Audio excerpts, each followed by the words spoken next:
You think you know what big means? You don't. Everything you've ever conceptualized as vast, oceans stretching beyond horizons, mountain ranges scraping the sky, even the distance between continents, is nothing, less than nothing. An invisible speck within an invisible speck. Your perception of scale has been shaped by the limitations of your existence, by what your eyes can see and your mind can hold. But tonight, we're going to break those limitations. We're going to shatter your conception of size itself. The universe is not just bigger than you think, it's bigger than you can think. What you're about to witness isn't just another space documentary. This is the story of how everything you believe about your place in existence is fundamentally, cosmically wrong. The comfortable narratives we've created about our significance, they're about to collapse like a house of cards in a supernova. Let me ask you something. When you look up at the night sky, what do you see? Stars, perhaps. Tiny pinpricks of light arranged in familiar constellations? What if I told you that what you're really seeing is time itself? Light that has traveled for millions, sometimes billions of years, just to reach your retina in this single, fleeting moment. Those stars you think you're seeing? Many of them no longer exist. You're looking at ghosts, echoes from a universe that has long since transformed into something else entirely. This is your first lesson in cosmic humility. The Big Bang didn't bang. There was no sound because sound requires a medium to travel through. And there was no medium, no space, no time. Nothing we recognize as reality existed before that moment. The Big Bang wasn't an explosion in pre-existing space. It was the beginning of space itself. It was the moment when the concept of where first came into being. But that's not even the most disorienting part. What if the universe we can observe, the one that already defies comprehension with its hundreds of billions of galaxies, is just an infinitesimal fraction of what's actually out there? What if everything humanity has ever detected, every galaxy we've ever catalogued, every quasar and nebula and supernova amounts to less than a grain of sand on all the beaches of Earth? Take a breath. Feel the ground beneath your feet. It feels solid, doesn't it? Permanent. And yet the Earth is spinning at over 1,000 miles per hour. It's orbiting the Sun at 67,000 miles per hour. Our entire solar system is hurtling through the Milky Way at 448,000 miles per hour. And the Milky Way itself? It's racing through space at over 1.3 million miles per hour. You are never, not for a single instant of your existence, standing still. Even as you sit there watching this, billions of neutrinos, ghost particles from the cosmos, are passing through your body every second. They flow through you as if you weren't even there, because on the scale of the universe, you almost aren't. When we talk about the size of the universe, we immediately run into a problem. Language itself begins to fail. Our brains evolved on the savannas of Africa, designed to comprehend distances, measured in days of walking, dangers that could be seen with our eyes, food that could be found within our immediate surroundings. Nothing in our evolutionary history prepared us to understand billions of light years or the accelerating expansion of space-time. We didn't evolve to comprehend the cosmic. Consider this. If the Milky Way galaxy were the size of a standard dinner plate, our entire solar system, from the Sun to Neptune and beyond, would be smaller than a single atom on that plate. Not a speck of dust, not a cell, an atom. And the Milky Way? It's just one galaxy among 2 trillion in the observable universe. The observable universe. Those 3 words contain A revelation that most people never fully process. There is a horizon to what we can see, not because our instruments aren't powerful enough, but because the universe has a fundamental limit to what is observable from any point within it. Light from beyond that boundary hasn't had time to reach us since the beginning of time itself. What lies beyond that cosmic horizon? More universe.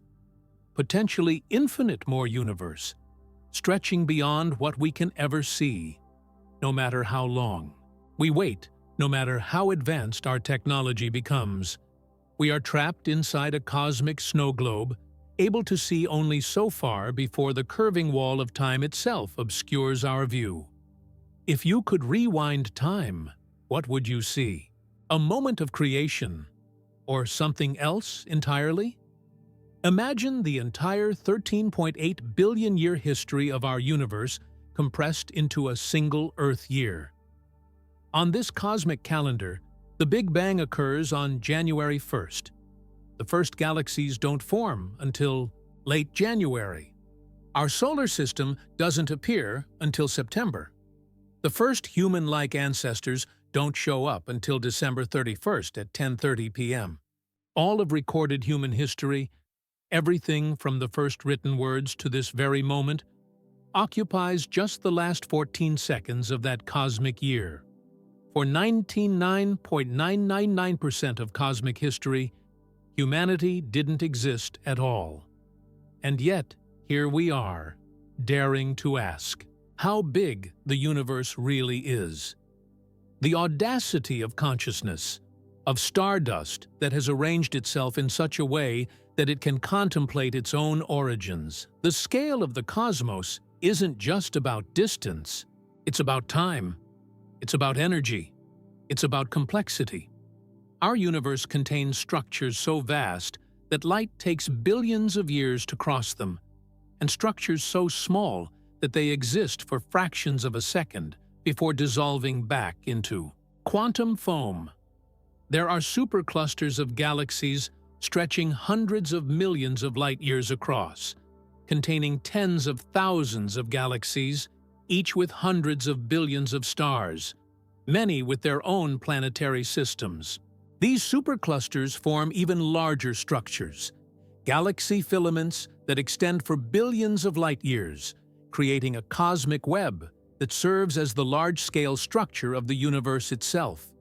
Between these filaments lie voids, enormous bubbles, of almost nothing, spanning hundreds of millions of light-years of near-empty space. The Boötes void, one of the largest known, could contain 10,000 galaxies based on the average distribution of matter in the universe. Instead, it houses just 60. The universe isn't just big, it's mostly empty, or so it seems, because even what we call empty space isn't truly empty. It teems with quantum fluctuations, particles and antiparticles continually popping into existence and annihilating each other in a cosmic dance, too brief and too small for us to directly observe. Vacuum energy permeates everything, giving rise to dark energy, the mysterious force driving the universe's accelerating expansion. Let's try to conceptualize the incomprehensible.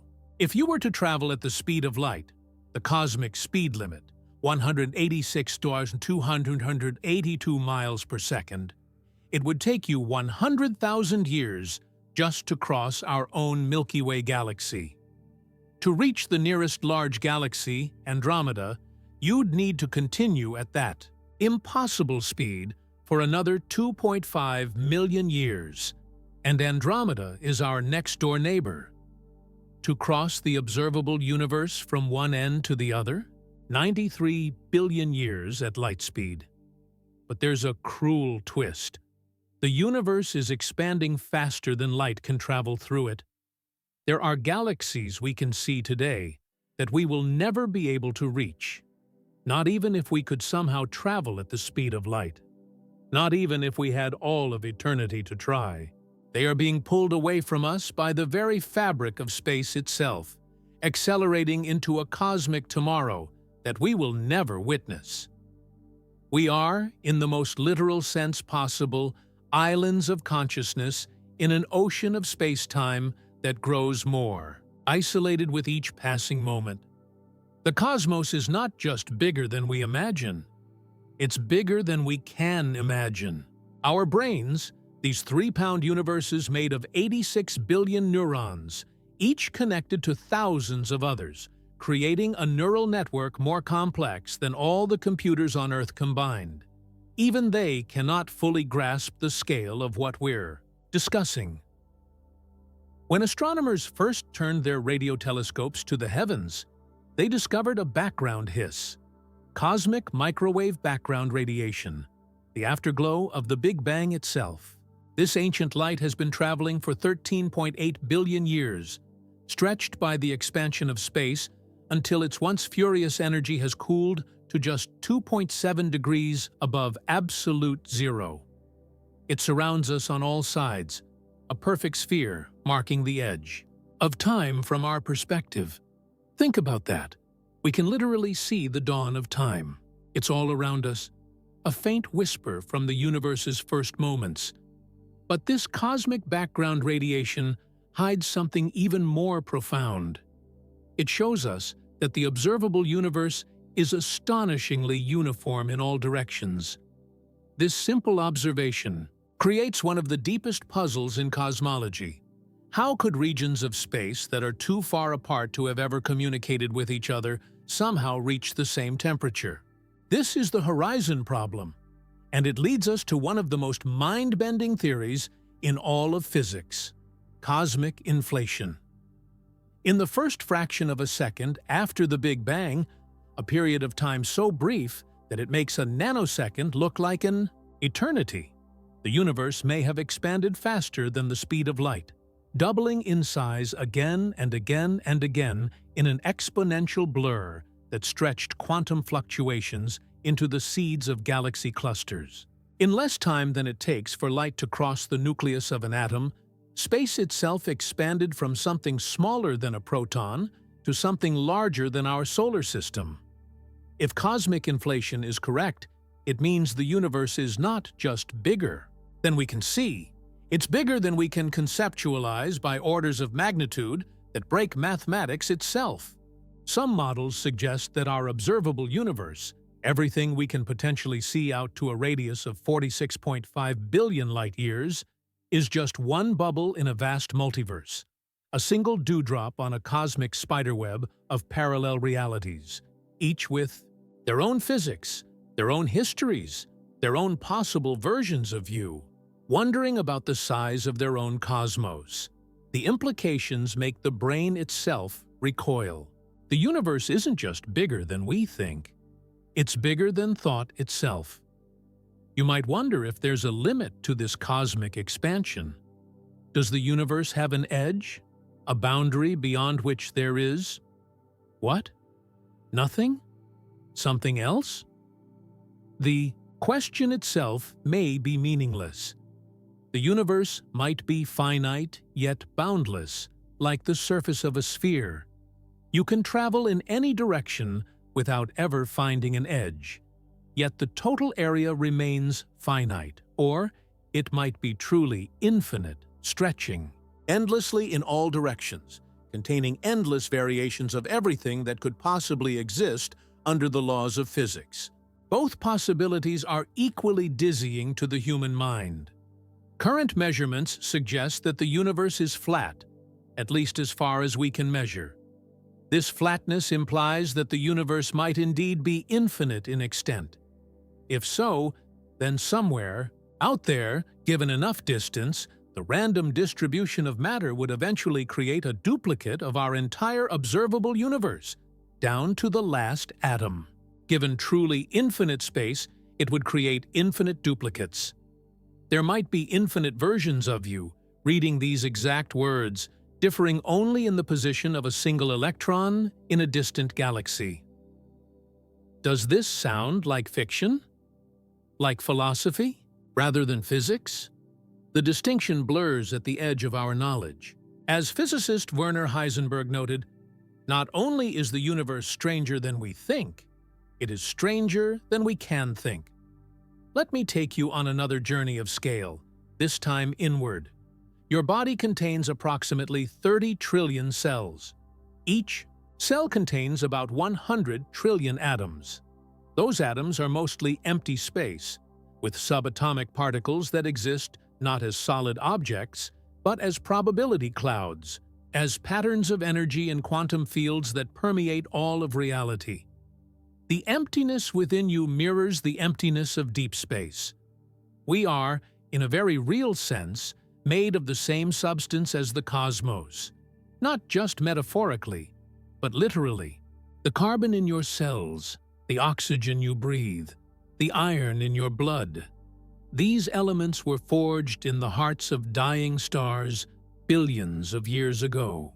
When a massive star explodes as a supernova, it seeds the surrounding space with the building blocks of worlds and life. You are made of stardust. The universe is not just around you, it is you. And yet, even this poetic truth understates the wonder of reality. Because matter as we know it, the stuff of stars and planets and human bodies, makes up less than 5% of the universe. About 27% is dark matter, a mysterious substance that interacts with normal matter only through gravity.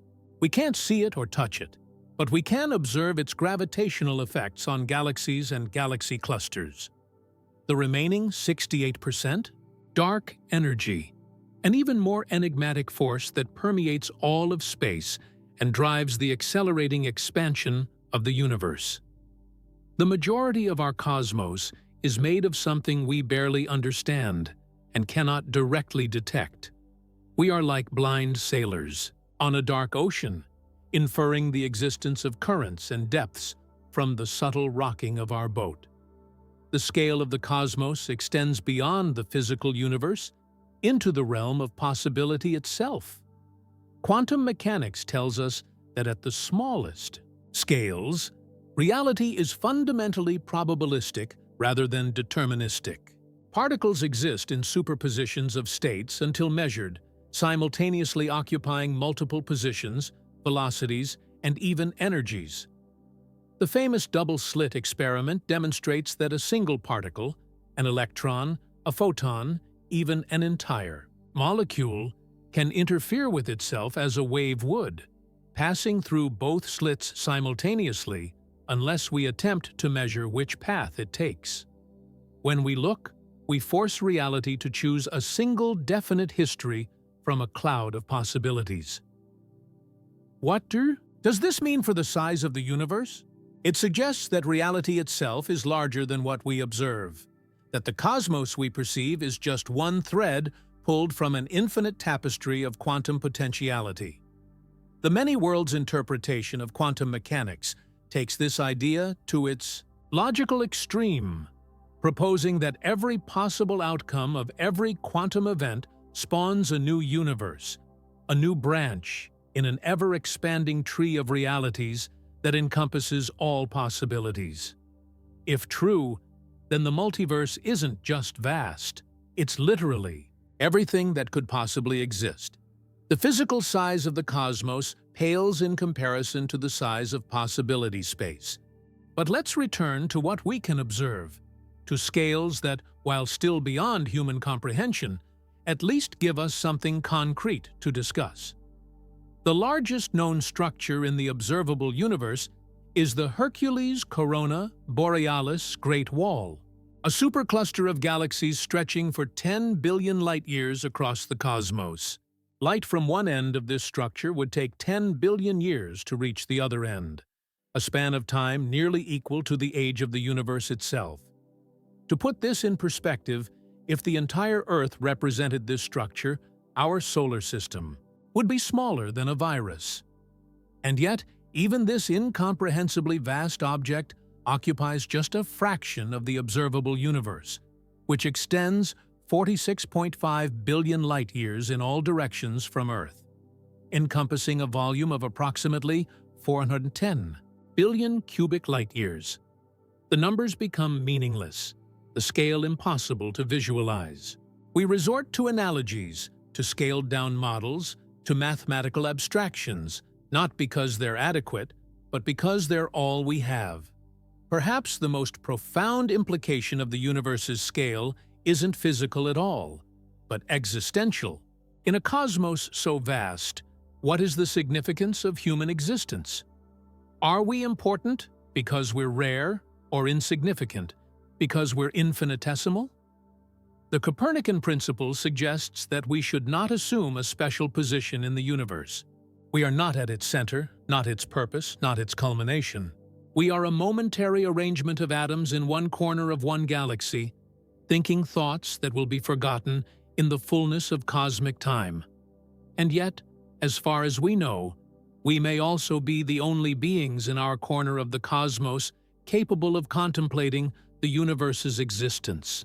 We are the universe becoming aware of itself, matter organized into such complexity that it can ponder its own origins and destiny. The scale of the cosmos both diminishes and elevates us. We are nothing and we are everything. Consider the Hubble Ultra Deep Field image. Astronomers pointed the Hubble Space Telescope at what appeared to be an empty patch of sky, a tiny rectangle that would be covered by a grain of sand held at arm's length. They collected light for a total of 11.3 days, staring into apparent nothingness.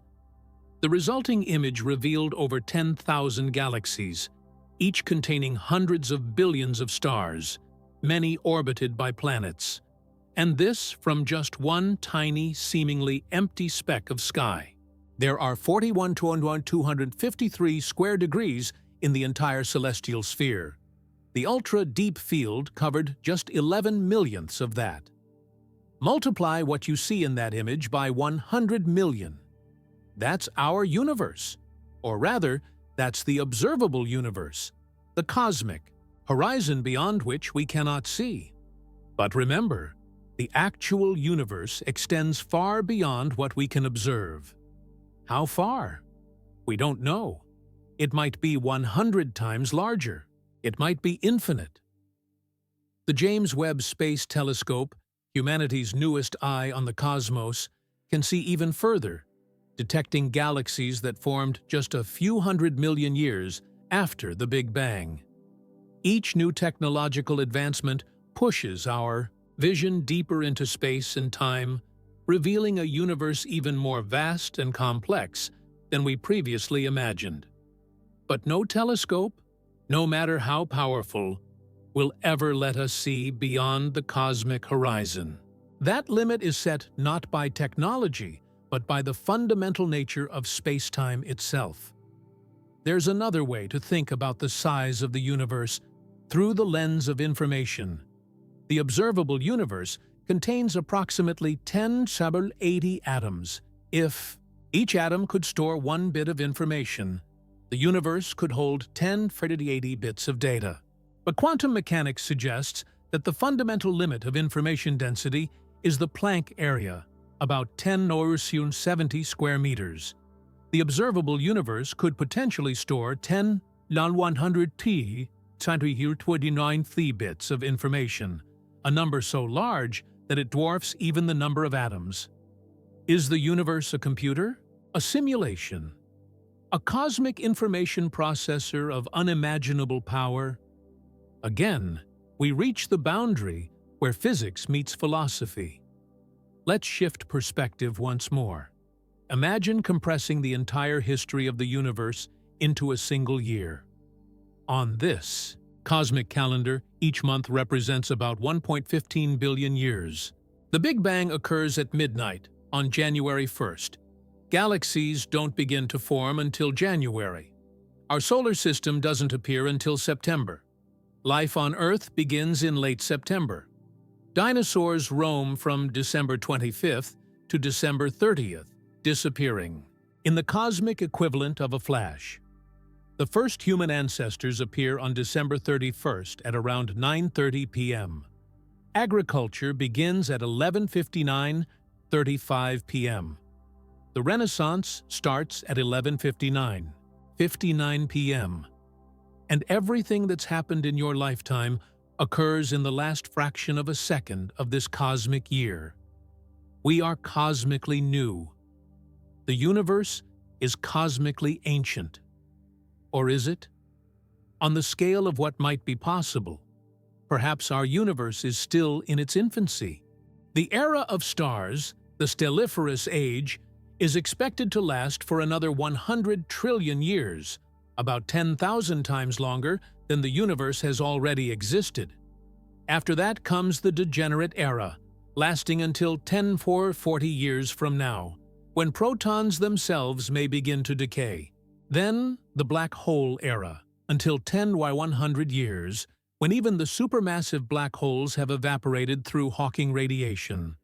The final era, the dark era, stretches from 10 by 100 years to infinity, a time when the universe has reached maximum entropy, a cold, dark void of elementary particles separated by unimaginable distances, occasionally forming ephemeral positronium atoms that exist briefly before annihilating themselves. We're not just at the beginning of history. We're at the first moment of the first second of the cosmic dawn. The scale of the universe isn't just spatial, it's temporal. It stretches not just across unimaginable distances, but across unthinkable durations. We exist in the bright, hot, dense, formative moments of cosmic history. A brief window when stars shine, planets form, and life has enough free energy to evolve and think and build telescopes to peer into the void. We are creatures of the cosmic morning, destined never to see the universe's long afternoon, its evening, its endless night. Unless, of course, we're wrong about everything. Unless dark energy eventually weakens or reverses. Unless new physics awaits discovery. Unless the underlying structure of reality contains possibilities we haven't yet imagined. Science is not a set of absolute truths, but a process of increasingly accurate approximations. Today's cosmic certainties may be tomorrow's quaint historical footnotes. The universe is not just bigger than we think. It's bigger than we think we think. Every time we believe we've grasped the scale of existence, new discoveries force us to expand our perspective further. Every time we think we've reached the frontier of knowledge, we find that the frontier itself extends beyond what we thought possible. We've gone from believing Earth was the center of creation to understanding we orbit an ordinary star. From thinking the Milky Way encompassed all of existence to recognizing it as one galaxy among trillions. From considering our universe all there is to contemplating an infinite multiverse of possibilities. What comes next? What greater perspective awaits us? What deeper abyss of scale will we find ourselves staring into a century from now? A millennium? A billion years, if humanity or its descendants survive that long. The study of the universe's size isn't just astronomy or cosmology. It's the study of our own limitations, of the boundaries of human comprehension itself. It's the recognition that reality consistently outstrips our ability to conceptualize it. That the cosmos is not obligated to make sense to human minds. And yet, remarkably, parts of it do. The universe operates according to mathematical laws that we can discover and understand. The same equations that govern the fall of an apple describe the orbits of galaxies around each other. There is a comprehensibility to the cosmos that seems almost miraculous, given that our brains evolved to find berries and avoid predators, not to contemplate quantum field theory or general relativity. In the words of physicist Eugene Wigner, the unreasonable effectiveness of mathematics in describing the physical world is something we should marvel at. We have no right to expect that the universe should be comprehensible to us at all, and indeed, much of it isn't. Quantum mechanics and general relativity, our best theories of the very small and the very large, cannot be reconciled with each other. They describe a universe that cannot simultaneously be true according to both frameworks. Something fundamental is missing from our understanding. Dark matter and dark energy, comprising 95% of the universe's content, remain profound mysteries. We know they exist because of their gravitational effects, but we do not know what they are. The vast majority of the cosmos is made of something that eludes our best efforts to detect it directly. We are blind to most of what exists, and if our current models of cosmic inflation are correct, then the observable universe, all 93 billion light-years of it, may be just one bubble in a vast multiverse, like a single atom in an endless ocean. Our entire cosmic horizon, containing trillions of galaxies, each with hundreds of billions of stars, might be an infinitesimal fraction of what actually exists. This is the true scale of the universe.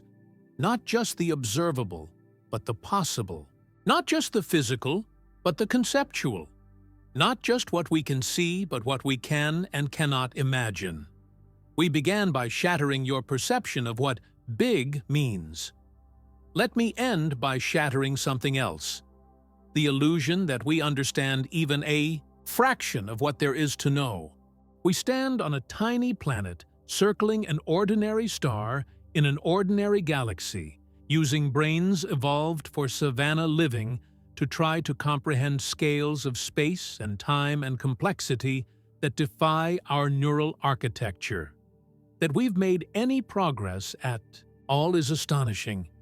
That we continue to expand our understanding, pushing against the limits of human cognition itself, is our greatest achievement as a species. The universe is not just bigger than you think. It's not just bigger than you can think. It's bigger than thinking itself. And in the face of such vastness, what is the appropriate response? Not despair at our insignificance, but wonder at our existence at all. Not fear of our smallness, but appreciation for the extraordinary coincidence that we exist in a universe capable of giving rise to beings that can contemplate it. We are the universe become aware of itself, matter and energy organized into patterns complex enough to study. Their own origins. We are how the cosmos knows itself. In our brief moment under the stars, we have managed to measure the age and size of creation, to detect the afterglow of the Big Bang, to map the large-scale structure of reality across billions of light-years. We have peered into the quantum realm and witnessed the wave-particle duality that undergirds all matter. We have begun to fathom the neural basis of consciousness itself. These are not small accomplishments for a species that existed for almost its entire history without written language, electricity, or knowledge of anything beyond what could be seen with the naked eye. So yes, the universe is incomprehensibly vast, and we are smaller than insignificant on the cosmic scale. But we are also the part of the universe that has evolved to ask how big it is, to develop mathematics and physics and astronomy, to build telescopes and particle accelerators, to write poetry about starlight and equations about space-time. Our questioning, in our seeking, in our persistent effort to understand, despite the limitations of our minds, we become more than our physical size would suggest. We become the significance we seem to lack. The story of the universe's scale is ultimately the story of human consciousness confronting infinity, and somehow, against all odds, finding ways to comprehend fragments of it. This is just the beginning. We have only begun to measure the true scale of existence. What we know is dwarfed by what we don't know, which itself may be dwarfed by what we don't know. The journey of cosmic discovery stretches before us, limitless as the universe itself. Welcome to the true scale of existence. Welcome to the abyss of cosmic immensity. Welcome to the most humbling and exalting perspective possible. The recognition that the universe is not just bigger than we think, but bigger than thinking itself, and we've only just begun to measure it. Now that we've glimpsed the abyss of scale that surrounds us, let's build the framework to truly comprehend it. We need a map before we can explore. We need to understand the rules of this cosmic game before we can appreciate how magnificently they're broken. Let's begin with something you've likely heard before. The universe began with the Big Bang, 13.8 billion years ago. A single point of infinite density and temperature expanded to create all of space, time, and matter. This is the foundation of modern cosmology, taught in classrooms across the world, visualized in countless documentaries and textbooks. It's also fundamentally misleading. The Big Bang Theory doesn't actually claim the universe began as a single point. It doesn't tell us the universe exploded into empty space. It doesn't even tell us why the expansion started in the first place. The Big Bang Theory only describes what happened after the universe had already begun expanding. The real beginning, the true T-0 moment, remains hidden behind a veil of quantum uncertainty and mathematical singularity. We can approach it asymptotically, getting closer and closer to that first instant, but we can never quite reach it. Like a cosmic horizon that recedes as we advance toward it, the beginning eludes our grasp. This is our first lesson in cosmic humility. Even our most fundamental origin story contains a mystery at its core. Let me take you back, not to the beginning, but to the earliest moment we can meaningfully describe. The universe is less than a trillionth of a trillionth of a trillionth of a second old. Quantum fluctuations in an unimaginably hot, dense plasma are being stretched by an exponential expansion, cosmic inflation, that doubles the size of the universe every 10 to 35 seconds. In less time than it takes light to cross the diameter of a proton, what was once smaller than an atom grows to the size of a grapefruit, then a planet, then a star system. This inflationary period is not a gentle, gradual expansion. It's a violent, exponential stretching of space-time itself. Imagine the surface of a balloon expanding so rapidly that any 2 points on its surface move away from each other faster than the speed of light. This doesn't violate Einstein's cosmic speed limit, because it's not matter moving through space. It's space itself that's expanding. The universe during inflation isn't creating new matter. It's taking the quantum vacuum, a roiling sea of virtual particles, energy fields, and probability waves, and stretching it so dramatically that microscopic quantum fluctuations become the seeds of today's galaxy superclusters. The smallest scales become the largest. The quantum becomes the cosmic. And then, as suddenly as it began, inflation ends. The energy that drove this exponential expansion gets converted into matter and radiation. The universe fills with an unimaginably hot plasma of fundamental particles, quarks, leptons, bosons, colliding with each other trillions upon trillions of times per second. The temperature is 1028 Kelvin, hot enough to prevent even atomic nuclei from forming. This is the true bang of the Big Bang. Not the beginning of expansion, but the moment when inflation ends and the energy of that expansion converts into the particles that will eventually become stars, planets, and people. But even this description contains a profound mystery. What caused inflation to begin? What caused it to end? Our current physics can describe what happened during inflation, but not what triggered it or what stopped it. We've pushed our origin story back a step, but the ultimate beginning still eludes us. The universe continues to expand and cool. After a millionth of a second, quarks bind together to form protons and neutrons. After a few minutes, those protons and neutrons fuse into the first atomic nuclei, mostly hydrogen, with some helium and trace amounts of lithium. But it's still too hot for electrons to be captured by these nuclei. The universe is an opaque plasma, a fog of charged particles that scatters light in all directions. For 380,000 years, the cosmos remains in this state, expanding, cooling, but fundamentally opaque. Light cannot travel freely. The universe has no transparency, no visibility, no horizon beyond the immediate surroundings of each particle. And then, a phase transition. The temperature falls to about 3,000 Kelvin, cool enough for electrons to be captured by nuclei, forming the first complete atoms. Suddenly, photons, particles of light, can travel freely without being constantly scattered by free electrons. The universe becomes transparent.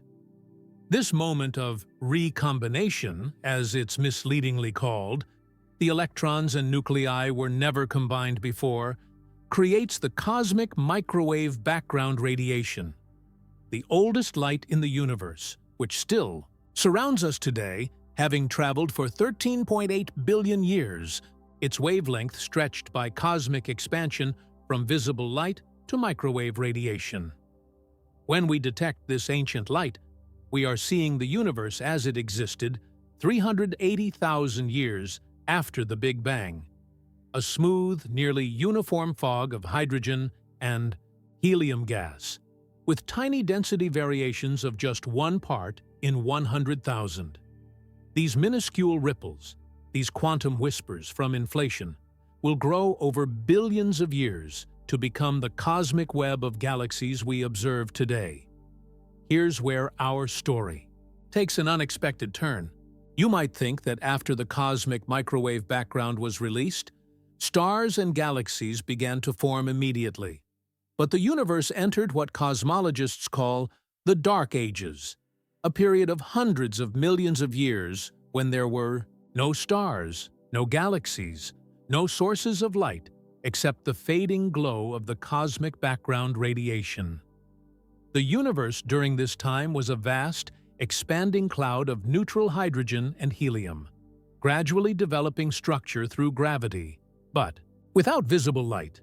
The first stars wouldn't ignite until about 100 million years after the Big Bang, and the first galaxies wouldn't form until hundreds of millions of years after that.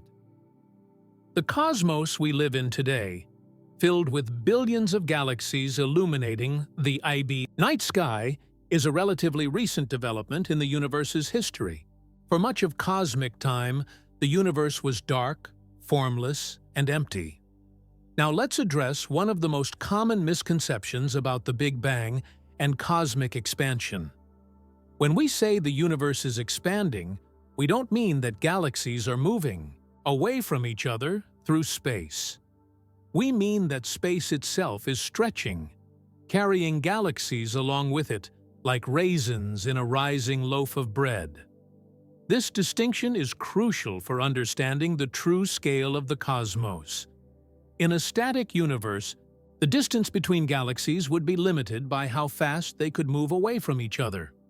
At most, the speed of light.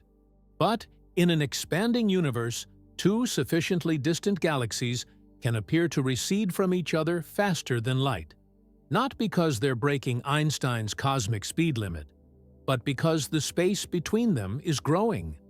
There's no center to this expansion, no special point from which everything is moving away. Every galaxy sees all other galaxies receding, with those at greater distances moving away faster. The universe expands not from a point, but everywhere at once. This leads us to one of the deepest questions in cosmology. If the universe has no edge and no center, then where does it begin? How can something expand if it's already infinite? The PA answer challenges our intuition at a fundamental level. An infinite universe can still expand. Imagine an infinite grid of points, each one unit apart from its neighbors. Now double the spacing between all points. The grid is still infinite. It has no edge and no center, but the distance between any 2 points has increased. This is how our universe expands, not by growing into anything, but by increasing the distance between objects within it. But is the universe truly infinite? Or does it have a finite volume without having an edge? Here, we encounter another counterintuitive possibility: a universe that is unbounded yet finite, like the surface of a sphere. You can travel on the surface of a sphere in any direction without ever reaching an edge, yet the total surface area remains finite.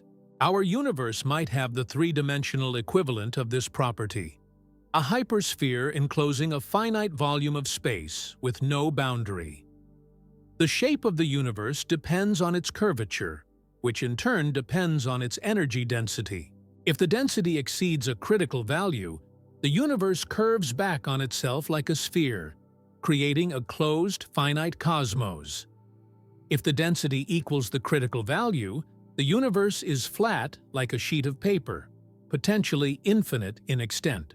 If the density is less than critical, the universe curves like a saddle, also potentially infinite. Our most precise measurements suggest that the universe is flat to within a margin of error of less than 0.5%. This implies that the universe might indeed be infinite, extending endlessly in all directions, containing an infinite number of galaxies, stars, and potential worlds. But these measurements can only tell us about the observable universe, the region from which light has had time to reach us since the Big Bang. The universe beyond our cosmic horizon could have different properties, different curvature, even different laws of physics. This brings us to one of the most profound consequences of cosmic inflation: the multiverse. According to many versions of inflationary theory, our observable universe is just one bubble in an eternally inflating cosmos. In regions far beyond what we can see, inflation continues, spawning new universes with potentially different physical constants, different particles, different fundamental forces. The multiverse concept radically transforms our understanding of cosmic scale. It suggests that even our entire observable universe, with its hundreds of billions of galaxies extending for tens of billions of light-years, might be an infinitesimal fraction of what exists. Like a single cell in a body, or a single atom in a cell, our cosmos might be just one microscopic part of a much larger structure that defies comprehension. But let's return to the universe we can observe, the one whose properties we can measure, and whose history we can trace. After the Dark Ages, the first stars begin to form. These aren't the stars we see today. They're population 3 stars, composed almost entirely of hydrogen and helium, with virtually no heavier elements. They're massive, perhaps hundreds of times the mass of our Sun, burning hot and blue and dying young in spectacular supernovae. These first stellar explosions forge the first heavy elements: carbon, oxygen, silicon, iron, the elements necessary for rocky planets and complex life. They also release tremendous energy, ionizing the neutral hydrogen around them, creating bubbles of transparency in the cosmic fog. Gradually, over hundreds of millions of years, these bubbles grow and merge in an event called cosmic reionization. By about 1 billion years after the Big Bang, most of the universe's hydrogen has been reionized, making the cosmos transparent to ultraviolet light. During this same period, the first galaxies are forming. Early protogalaxies merge together, building larger structures. Dark matter halos, invisible concentrations of mass that outweigh normal matter by a factor of 5, provide the gravitational scaffolding around which galaxies assemble. The universe we observe today, with its delicate cosmic web of galaxy filaments surrounding vast voids, begins to take shape. But it looks very different from our current cosmos. The earliest galaxies are smaller, more numerous, more chaotic, forming stars at a furious pace. The peak of star formation in the universe occurs when the cosmos is just 3.5 billion years old, a cosmic spring of creation that has long since faded. Today, Billions of years later, the universe continues to expand, but in a way that defies our expectations. In 1998, astronomers studying distant supernovae made a shocking discovery. The expansion of the universe isn't slowing down due to gravity, as everyone expected. It's accelerating. This acceleration implies the existence of dark energy, a mysterious force that permeates all of space, pushing galaxies apart with ever-increasing speed. Unlike matter or radiation, which become more dilute as the universe expands, dark energy maintains a constant density, giving it more influence over cosmic evolution as time progresses. If dark energy remains constant, the universe faces a bleak future. A big freeze, where galaxies beyond our local group accelerate away until they're no longer visible, leaving us in an increasingly empty cosmos. Eventually, even the stars will exhaust their fuel, and the universe will grow dark, cold, and lifeless. But this future depends on the nature of dark energy, which remains one of the greatest mysteries in modern physics. Is it truly constant, as Einstein's cosmological constant would suggest? Does it change over time? Could it eventually reverse, causing the universe to collapse in a big crunch? Or might it become so strong that it tears apart galaxies, stars, planets, and even atoms in a big rip? Our understanding of dark energy is so limited that we cannot confidently predict the ultimate fate of the cosmos. The universe that began in unimaginable heat and density might end in eternal cold and emptiness, or in renewed catastrophic compression, or in something stranger still that we haven't yet conceived. This uncertainty at both ends of cosmic history, the mysterious beginning and the unknown end, frames everything we know about the universe's scale and structure. We exist in a brief middle chapter of a story whose beginning and ending remain hidden from us. Let's shift our perspective now from the temporal to the spatial, from the history of the cosmos to its current structure. When we look up at the night sky, we see stars that appear to be arranged in constellations, familiar patterns like Orion, Ursa Major, or Scorpius. But these constellations are illusions, accidents of perspective. The stars within them lie at vastly different distances from Earth and have no actual connection to each other. Betelgeuse and Rigel, the shoulder and foot of Orion, are about 700 and 860 light-years away, respectively, separated from each other by more than 160 light-years. The stars we see with the naked eye are just our closest cosmic neighbors, all within our Milky Way galaxy. The Milky Way itself is a barred spiral galaxy containing between 100 and 400 billion stars, spanning a diameter of about 100,000 light-years. If you could view it from outside, a perspective no human has ever had, you would see a flat disk with spiral arms extending from a central bulge, surrounded by a dim, spherical halo of stars and dark matter. Our Sun is located in one of these spiral arms, about 26,000 light-years from the galactic center. We orbit this center at a speed of about 220 kilometers per second, taking about 230 million years to complete one galactic year. Since the emergence of the first dinosaurs on Earth, our solar system has completed just one revolution around the E2 galaxy. The Milky Way doesn't exist in isolation. It's part of the local group, a collection of more than 54 galaxies bound together by gravity.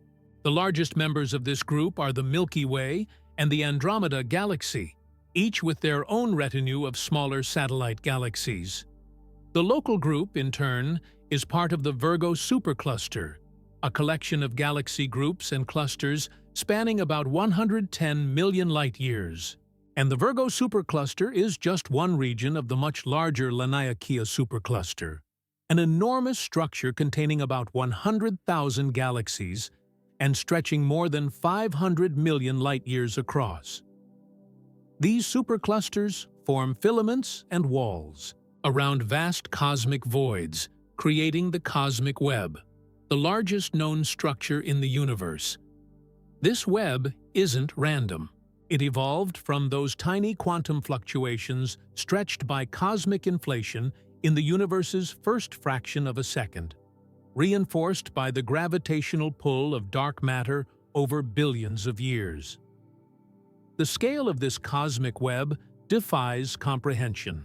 The Boötes void, one of the largest known voids, spans about 330 million light-years in diameter, a near emptiness so vast that if the Milky Way were placed at its center, we wouldn't have known other galaxies existed until the 1960s. But even these enormous structures are just parts of the observable universe, the spherical region centered on Earth, from which light has had time to reach us since the Big Bang. This cosmic horizon has a radius of about 46.5 billion light-years, much larger than the 13.8 billion light-years you might expect, because the universe has been expanding as light travels through it. Everything we know about the cosmos, every galaxy, every star, every planet, every physical law we've discovered, comes from this finite, observable region. What lies beyond remains speculative, constrained only by our theories and models, not by direct observation. And yet, despite these limitations, we've pieced together an astonishing picture of the cosmos, its history and its structure. We've traced its evolution from a hot, dense plasma to the vast, complex web of galaxies we observe today. We've identified the major components of the universe: ordinary matter, dark matter, and dark energy, and we've measured their relative abundances with increasing precision. But the more we learn, the more profound our questions become. The more we understand about the cosmos, the more mysterious it appears. Consider dark matter. We know it exists because of its gravitational effects on galaxies and galaxy clusters. We can map its distribution through gravitational lensing, bending of light around massive objects. We know it outweighs ordinary matter by a factor of about 5 to 1. But we still don't know what it's made of. Is dark matter composed of undiscovered elementary particles that interact only through gravity and the weak nuclear force? Is it primordial black holes formed in the early universe? Is it a manifestation of modified gravity, a sign that Einstein's general relativity breaks down at galactic scales? Despite decades of experiments designed to directly detect dark matter particles, we have yet to find conclusive evidence for any of these possibilities. Dark energy presents an even deeper mystery. Its existence is inferred from the accelerating expansion of the universe, but its nature remains completely unknown. The simplest explanation, Einstein's cosmological constant, a form of vacuum energy inherent to space itself, requires a value that is irreconcilable with our current understanding of quantum field theory, leading to what physicists call the worst theoretical prediction in the history of physics. These mysteries aren't peripheral to our understanding of the universe. They're central to it. Dark matter and dark energy together make up about 95% of the universe's total energy content. We've built an incredibly successful model of cosmic evolution and structure, yet we don't know the nature of most of the universe's substance. This combination of precise knowledge and profound ignorance defines modern cosmology. We can measure the age of the universe to a precision of less than 1%, yet we don't know what most of it is made of. We can detect gravitational waves from merging black holes billions of light-years away, yet we don't fully understand how gravity works at quantum scales. The universe isn't just bigger than we imagine. It's stranger, more complex, more mysterious. Let's explore another aspect of cosmic scale: the hierarchy of structure in the universe. At the smallest scales we can measure, reality is granular, quantized, probabilistic. Elementary particles like electrons and quarks appear to be point-like, with no measurable size. Quantum fields permeate all of space, their excitations manifesting as particles. Moving up in scale, these particles combine to form atoms, with nuclei about 100,000 times smaller than the atoms themselves. Atoms combine to form molecules, molecules to form cells, cells to form organisms. Each level emerges from the one below it, exhibiting new properties, new behaviors, new complexities. Human beings, collections of about 30 trillion cells, occupy a middle position in this hierarchy. We are as many orders of magnitude larger than a proton as we are smaller than the observable universe. We stand at the geometric mean between the quantum and the cosmic, able to peer in both directions from our unique vantage point. Above us in scale are planets, stars, star systems, galaxies, galaxy clusters, superclusters, filaments, and voids. Each level encompasses the ones below it, creating a nested hierarchy of structure that spans over 60 orders of magnitude. This vast range of scales presents a profound challenge to our understanding of physics. Our best theory of the very small, quantum mechanics, seems fundamentally incompatible with our best theory of the very large, general relativity. Quantum mechanics describes a probabilistic reality where particles can exist in multiple states simultaneously, where location and momentum cannot both be precisely defined, where empty space seethes with virtual particles popping in and out of existence. General relativity describes a deterministic reality where space-time curves in response to matter and energy, where gravity emerges from the geometry of the universe itself, where black holes warp space so severely that not even light can escape. Their gravitational pull. Both theories have been verified experimentally to extraordinary precision. Both make predictions that have been confirmed again and again. Yet they cannot both be completely correct because they describe reality in fundamentally different, seemingly irreconcilable ways. This is not merely an academic problem. The earliest moments of the Big Bang, the interiors of black holes, the ultimate nature of space and time, understanding these requires a theory that works at all scales, a quantum theory of gravity. The search for such a theory, whether string theory, loop quantum gravity, causal set theory, or something not yet conceived, remains one of the greatest challenges in modern physics. The scale of the universe thus presents not just a challenge to our imagination, but to our most fundamental theories about how reality works. Yet, despite these challenges, despite the vast unknowns that remain, we've constructed a remarkably successful model of cosmic evolution, the Lambda CDM model, sometimes called the Standard Model of Cosmology.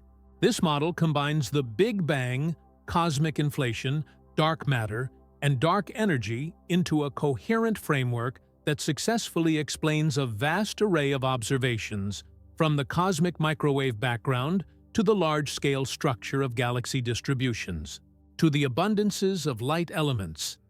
But even this hugely successful model contains tensions and anomalies. Recent measurements of the Hubble constant, the rate at which the universe is expanding, yield different values depending on the method used. Some patterns in the cosmic microwave background appear to be aligned in ways that shouldn't occur, by chance. The observed distribution of matter in the universe shows slightly less clustering than the model predicts. Are these merely measurement errors, statistical flukes, or signs of new physics beyond our current understanding? We don't yet know. The universe continues to surprise us, to challenge our models, to expand not just in its physical dimensions, but in the complexity of our understanding. This is what makes cosmology so profound. It's not just a field of study, but a journey of discovery that encompasses all of reality. It forces us to confront the limits of not just our knowledge, but our capacity for knowledge. It requires us to develop new mathematics, new physics, new ways of thinking about space, time, and existence itself. The true scale of the universe isn't measured just in light years or galaxies, but in the depth of the mysteries it presents. To us, in the breadth of the questions it forces us to ask. And perhaps the most profound question of all is why the universe has the particular properties that allow for our existence. The fundamental constants of nature, the strength of gravity, the masses of elementary particles, the energy of the vacuum, all appear finely tuned to permit the emergence of galaxies, stars, planets, and life. Change any of these values by a small amount, and the universe would be sterile, devoid of the complexity necessary for conscious beings to evolve. This apparent fine-tuning presents a cosmic puzzle. Is it just a coincidence that the universe has exactly the properties needed for life to emerge? Is it an inevitable consequence of some deeper, not yet understood principle in physics? Or does it suggest the existence of a multiverse, a vast ensemble of universes with different physical laws, most of which are lifeless, the cosmic equivalent of natural selection, where only universes capable of generating observers get observed? These questions lie at the intersection of physics, philosophy, and even theology. They remind us that the scientific study of the universe's scale encompasses not just measurements and models, but the deepest questions about our place in the cosmos, about meaning and purpose, about why there is something rather than nothing. And yet, amidst all this vastness, all this mystery, all these profound questions, we find ourselves conscious beings capable of contemplating our own origins, of measuring the universe, of discovering its laws and patterns, of asking why it exists at all.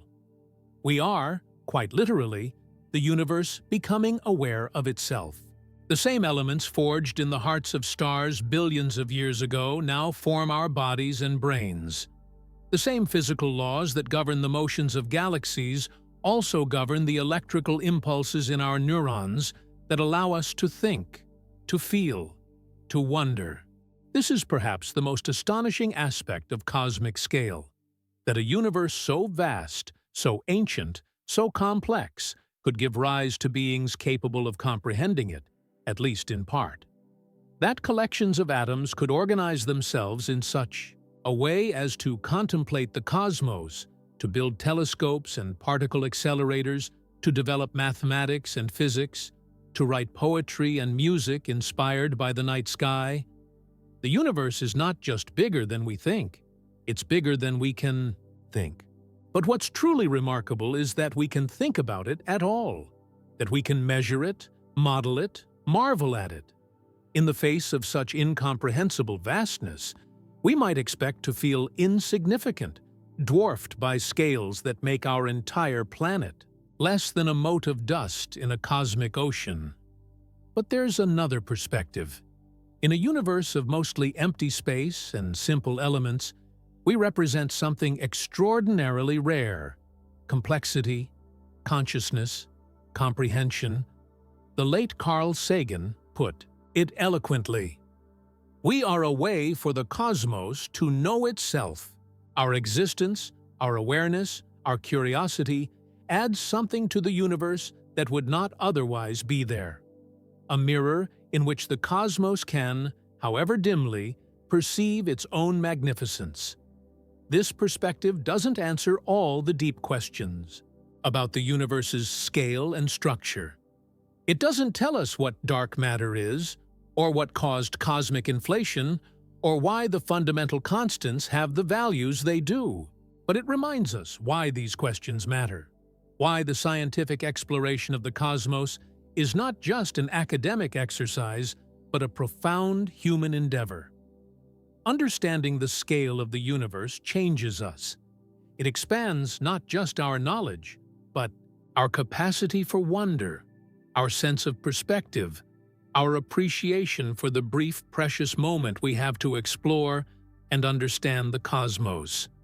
So the next time you look up at the night sky, remember that you're not just seeing stars, but looking out into an abyss of space and time that extends beyond what we can measure or comprehend. And in that moment of connection between your consciousness and the cosmos, between the universe within your mind and the universe that contains you, something remarkable happens. The universe, in some small but significant way, knows itself. This is the true meaning of cosmic scale. Not just distance and time, matter and energy, but the capacity for awareness that emerges from it all. Not just how big the universe is, but how astonishing it is that we can ask the question at all. If the universe has no edge, then where does it begin? This question reveals the limits of our spatial intuition. The universe doesn't need to begin anywhere in space because space itself is what's expanding. There's no outside into which it grows, no pre-existing void it fills.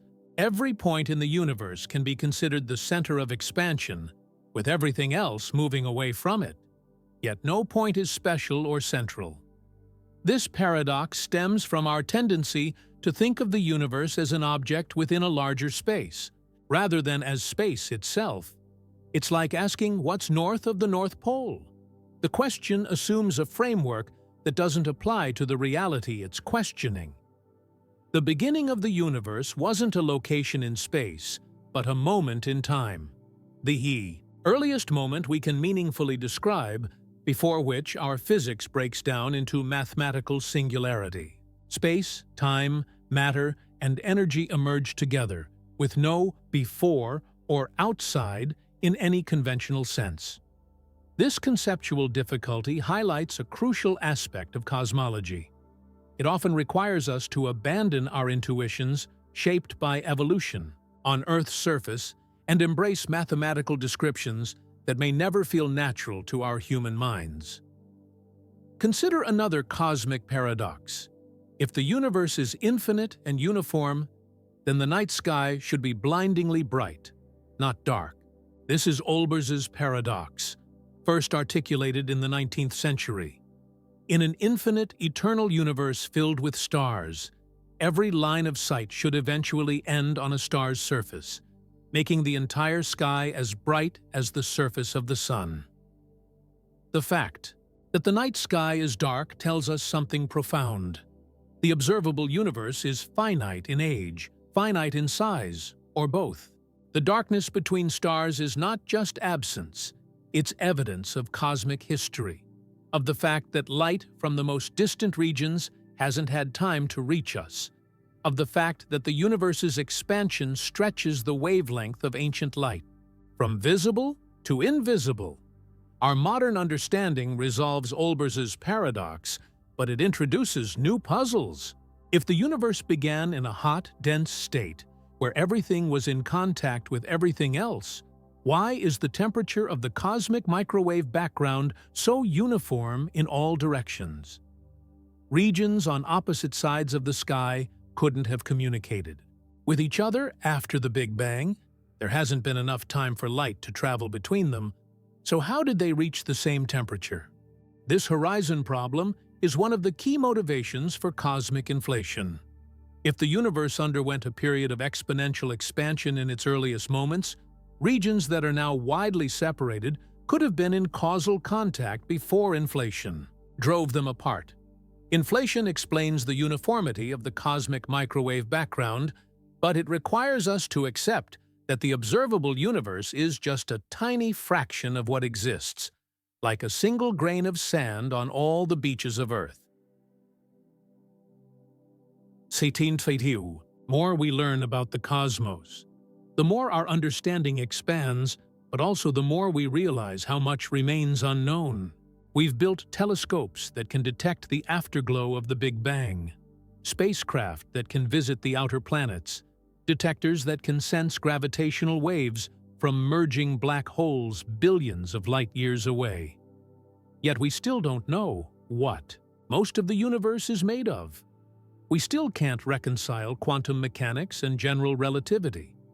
We still can't say with certainty whether the universe is finite or infinite, whether it had a beginning or will have an end. This tension between knowledge and ignorance, between measurement and mystery, defines our relationship with the cosmos. We are creatures of the universe trying to comprehend the universe, parts attempting to understand the whole. There's something inherently paradoxical about this endeavor, yet we continue to push forward, to build better instruments, to devise better theories, to ask better questions. And in this pursuit, we've discovered something remarkable. The universe appears to be comprehensible.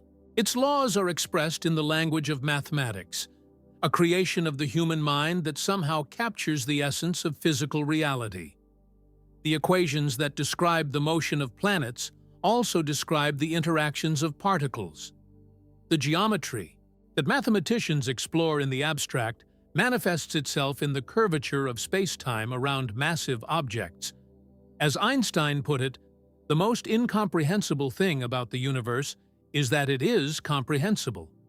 Why should the cosmos conform to mathematical description? Why should it follow laws that human minds can discover and understand? This is not a given, not a necessity, but a profound mystery in itself.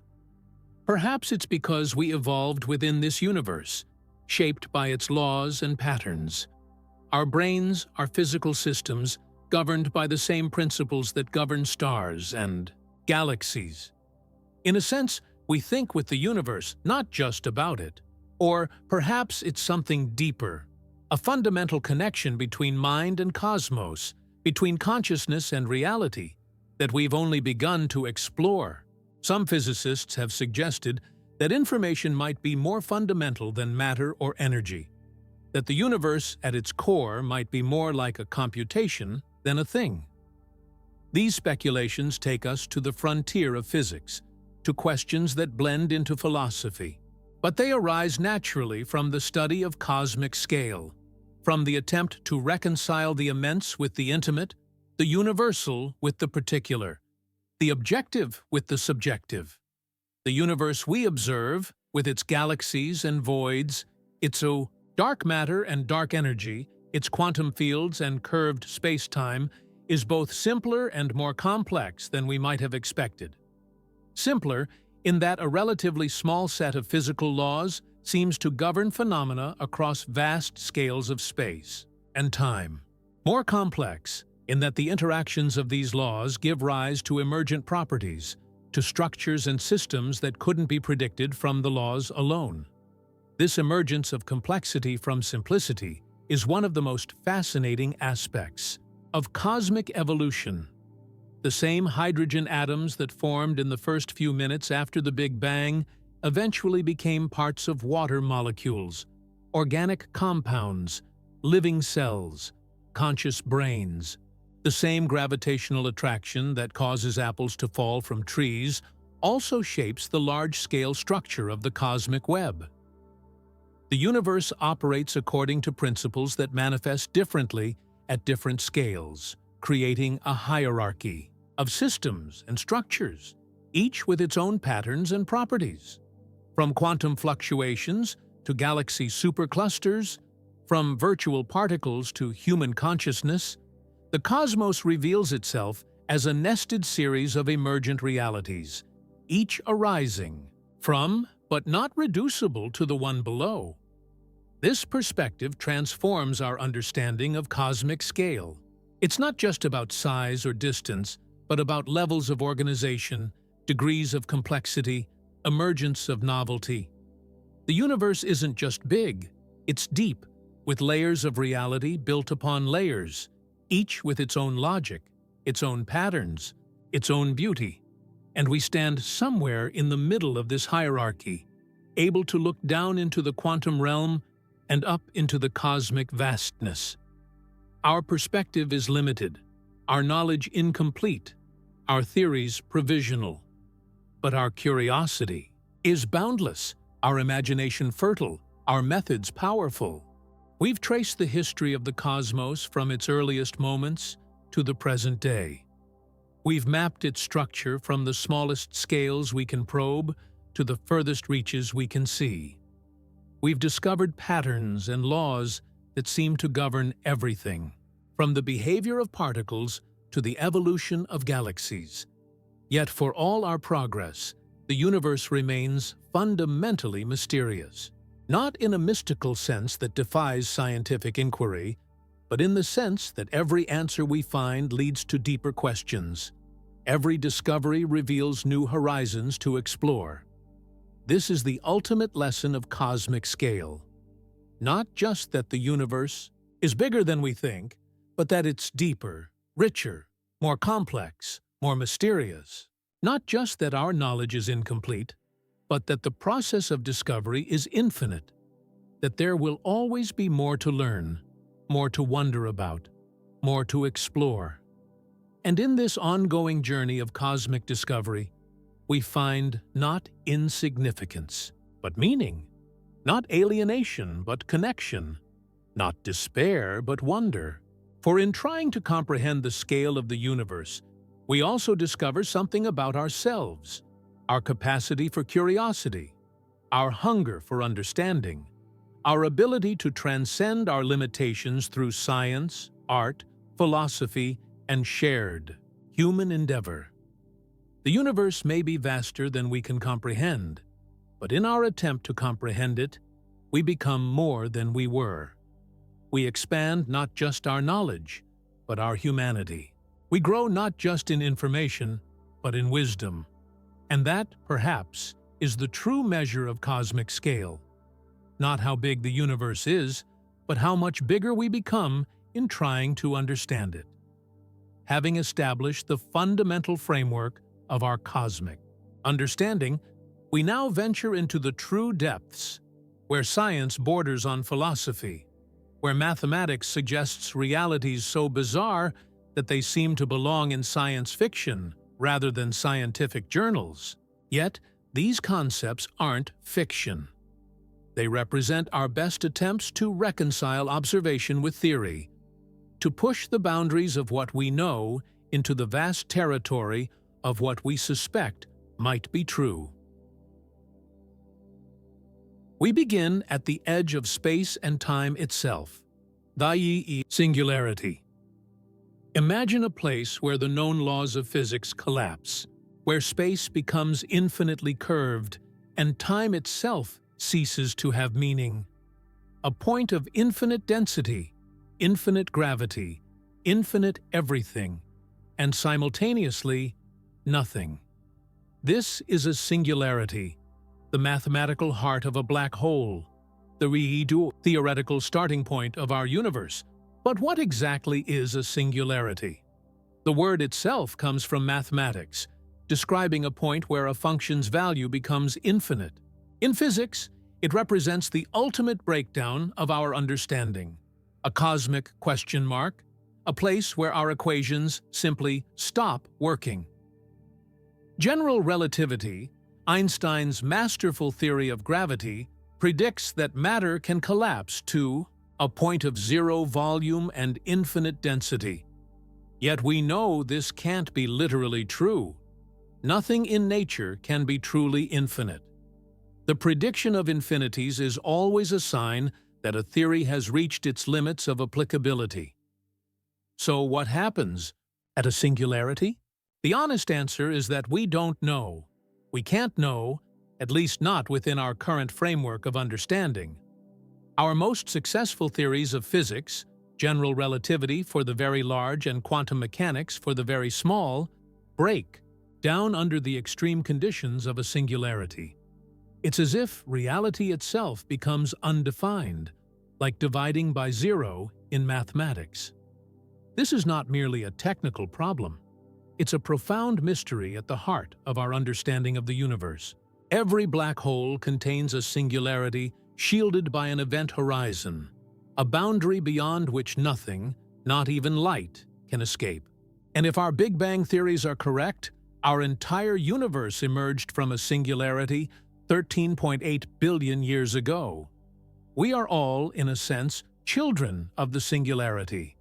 But there's something deeply unsatisfying about this picture. Physicists don't like infinities. They don't like undefined values. They don't like saying, "we don't know." So for decades, they've been seeking a theory that could peek behind the cosmic curtain, that could tell us what happens where our current theories fail.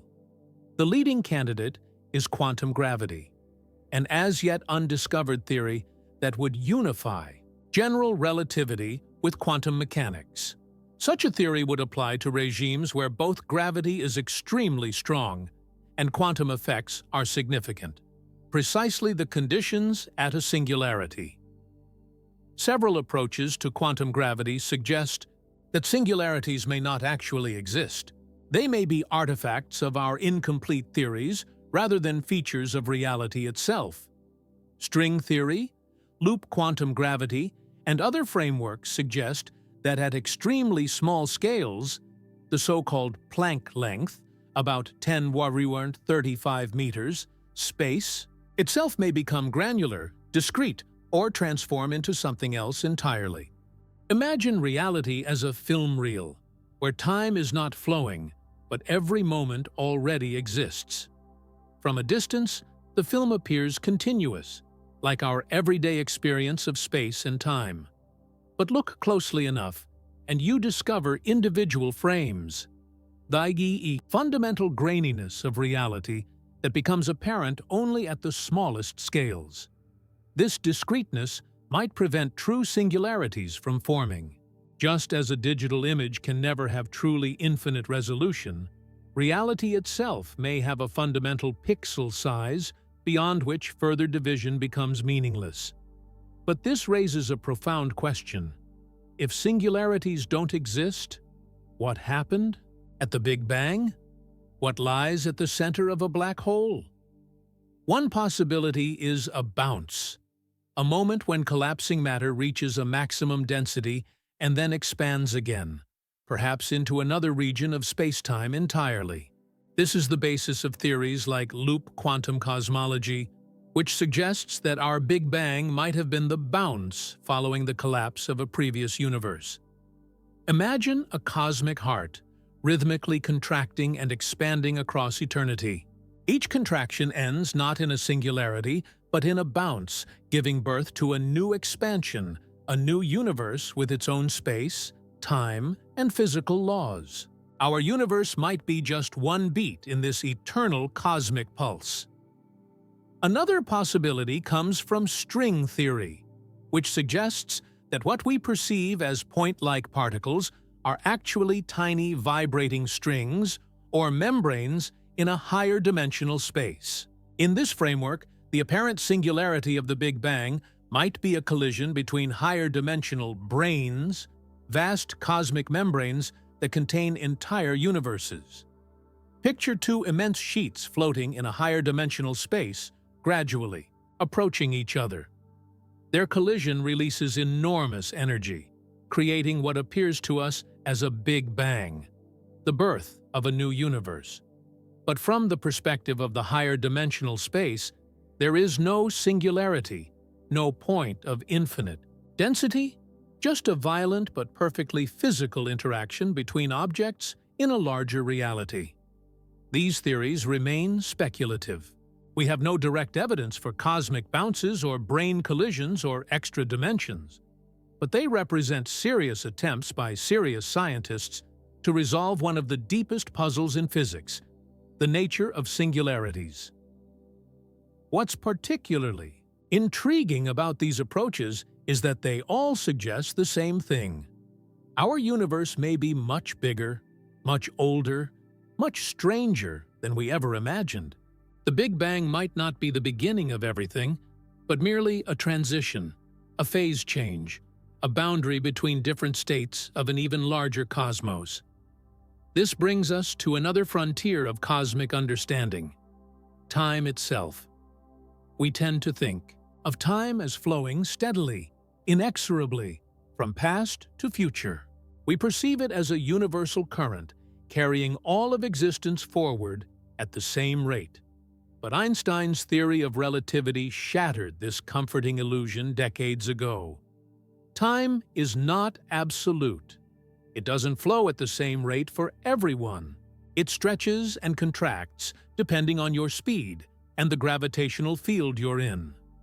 Clocks on GPS satellites tick measurably faster than identical clocks on Earth's surface because they experience a weaker gravitational field.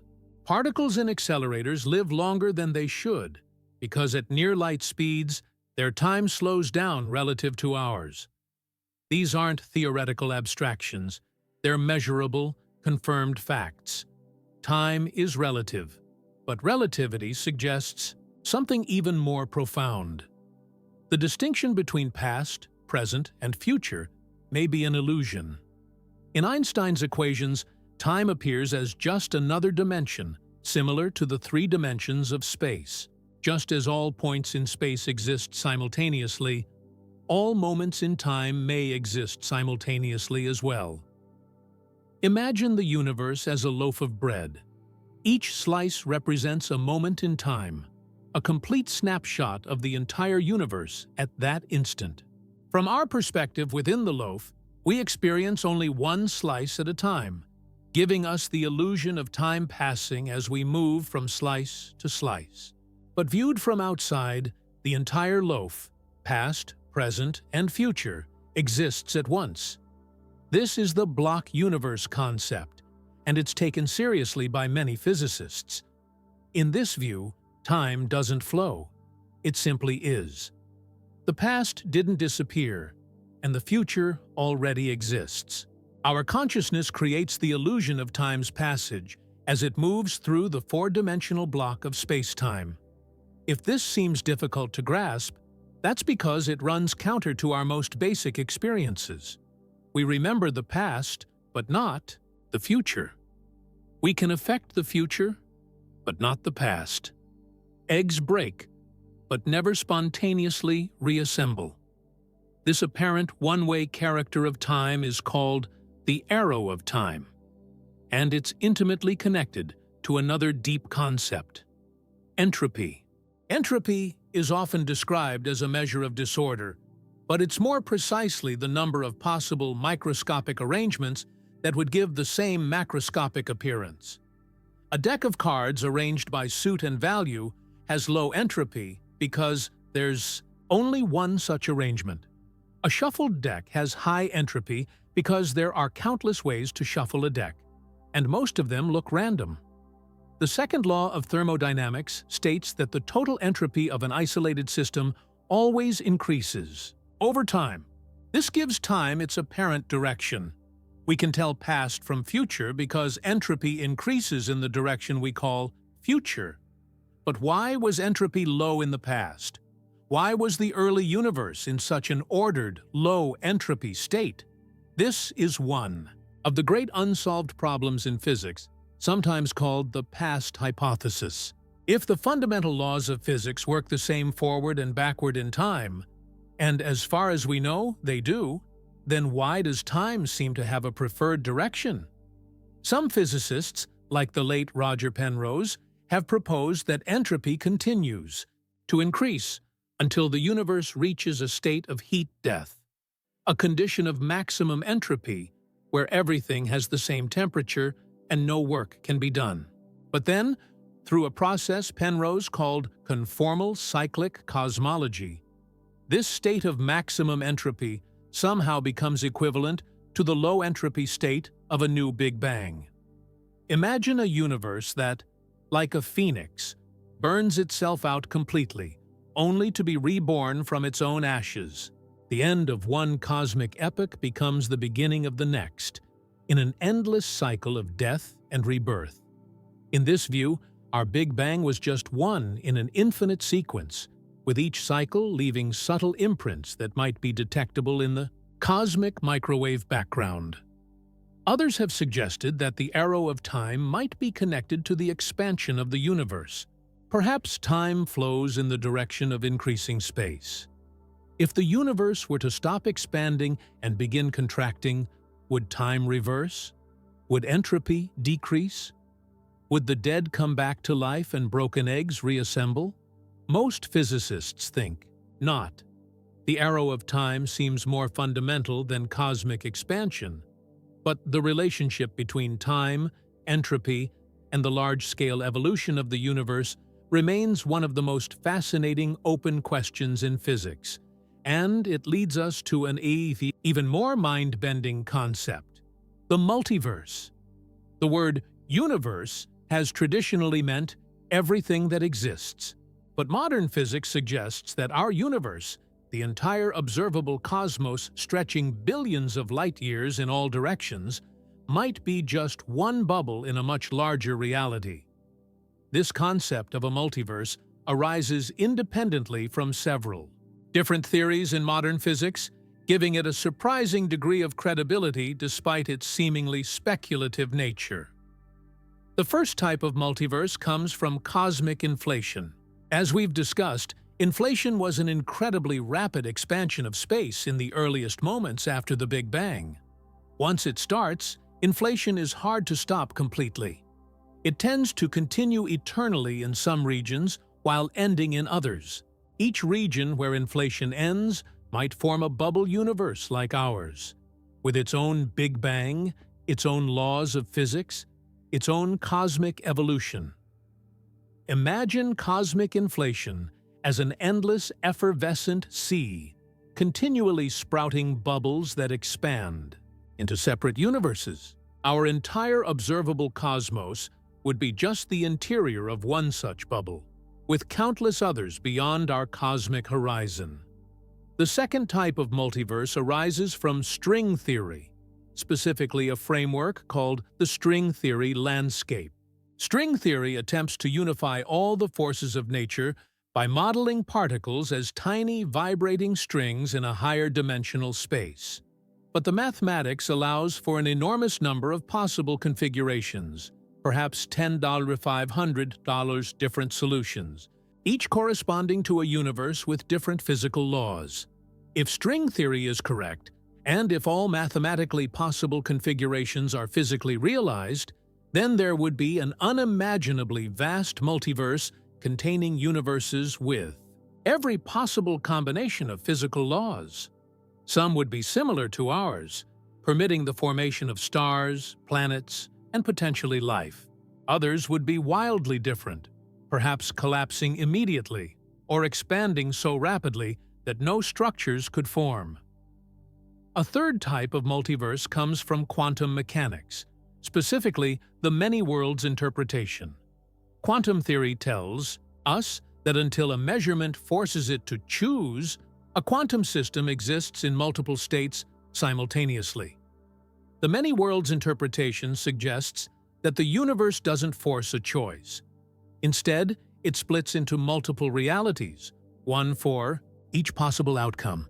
Imagine reality as an ever-branching tree, with each quantum interaction creating new branches.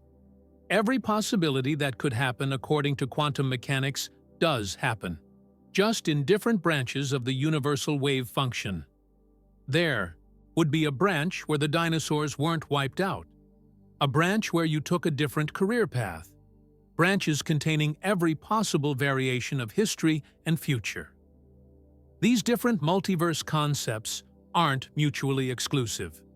Reality might encompass infinite bubble universes, each with different physical laws, and each splitting infinitely into parallel quantum realities. The true multiverse might be even stranger than any single theory suggests, but this raises profound questions about our place in such a vast, perhaps infinite reality. If every possibility is realized somewhere in the multiverse, what does that mean for concepts like choice, probability, or rarity? If there are infinite versions of you living slightly different lives across the multiverse, in what sense are you unique? And more practically, is the multiverse concept even scientific? Can we ever observe other universes? Can we test these theories? Or do they lie forever beyond empirical verification? Some physicists argue that we might find evidence for certain multiverse theories. The bubble universes of eternal inflation might leave subtle imprints on our cosmic microwave background. The string theory landscape might make statistical predictions about the kind of universe we're likely to find ourselves in. Quantum parallel worlds might be detectable through delicate interference experiments. Others contend that the multiverse represents the boundary where physics meets metaphysics, where science reaches the limits of what can be empirically tested, where we must rely increasingly on mathematical consistency and philosophical reasoning rather than direct observation. Either way, the multiverse concept represents a profound shift in our cosmic perspective. For most of human history, we've assumed that whatever exists must be observable, at least in principle. The multiverse challenges this assumption. It suggests that reality might be vastly larger than the observable universe, that most of existence might lie forever beyond our cosmic horizon. If true, we would need to accept that we may never have a complete observational picture of reality, that some of our deepest questions about the cosmos might be answerable only through indirect evidence and theoretical inference. This brings us to another frontier of physics that stretches our understanding of cosmic scale: black holes. Black holes are regions of space-time where gravity is so extreme that nothing, not even light, can escape. They form when a sufficient amount of matter or energy is concentrated in a small enough volume, causing space-time to curve so severely that it creates a one-way membrane called an event horizon. Once anything crosses this horizon, its fate is sealed. All paths lead inexorably to the central singularity, where our current theories predict that space and time themselves break down. But black holes are more than just cosmic traps. They're critical test cases for our understanding of physics. At its most extreme, they're the places where quantum mechanics and general relativity must somehow reconcile their seemingly contradictory descriptions of reality. One of the most fascinating aspects of black holes emerged from the work of Jacob Bekenstein and Stephen Hawking in the 1970s. They discovered that black holes behave as thermodynamic objects. They have temperature, entropy, and they can radiate energy. This was revolutionary. Classical physics said that black holes could only grow, never shrink. Nothing could escape them. But Hawking showed that quantum effects near the event horizon cause black holes to emit radiation and slowly evaporate over time. Imagine a black hole not as a cosmic vacuum cleaner, constantly consuming matter, but as a slowly melting ice cube, radiating away its mass as thermal energy, eventually disappearing entirely after unfathomable spans of time. This Hawking radiation creates a deep puzzle, the infamous black hole information paradox. Quantum mechanics insists that information cannot be destroyed. The precise quantum state of any system should, in principle, be recoverable. But what happens to the information about everything that falls into a black hole if the black hole eventually evaporates away? Is the information truly lost, violating a fundamental principle of quantum mechanics? Does it somehow escape in the Hawking radiation? Is it stored in some manner we don't yet understand? This paradox has driven theoretical physics for decades, leading to concepts like black hole complementarity, the holographic principle, and firewalls. Some of these ideas suggest that our conventional notions of space and time break down dramatically near black holes. The holographic principle is particularly mind-bending. It suggests that all the information contained in a volume of space can be encoded on the boundary of that region. In the context of black holes, it means that everything that falls into a black hole might be completely encoded in the quantum states of the event horizon itself. Imagine a cosmic hologram where three-dimensional reality is actually encoded on a two-dimensional surface. The black hole interior wouldn't be a separate space that things fall into, but rather another way of describing the complex quantum state of the event horizon itself. If true, this principle might apply not just to black holes, but to our entire universe. Our three-dimensional reality might be holographically encoded on some distant two-dimensional boundary. What we experience as depth might be an emergent property, not a fundamental aspect of reality. These ideas aren't just abstract, theoretical musings. They've led to concrete advances in theoretical physics, like the AD-SCFT correspondence, a precise mathematical relationship between a gravitational theory in a curved spacetime and a quantum field theory on that spacetime's boundary. Black holes have thus become more than astrophysical objects. They've become conceptual laboratories where we test our most fundamental ideas about the nature of space, time, information, and reality itself. And they lead us to another profound question. What happens at the end of a black hole's life?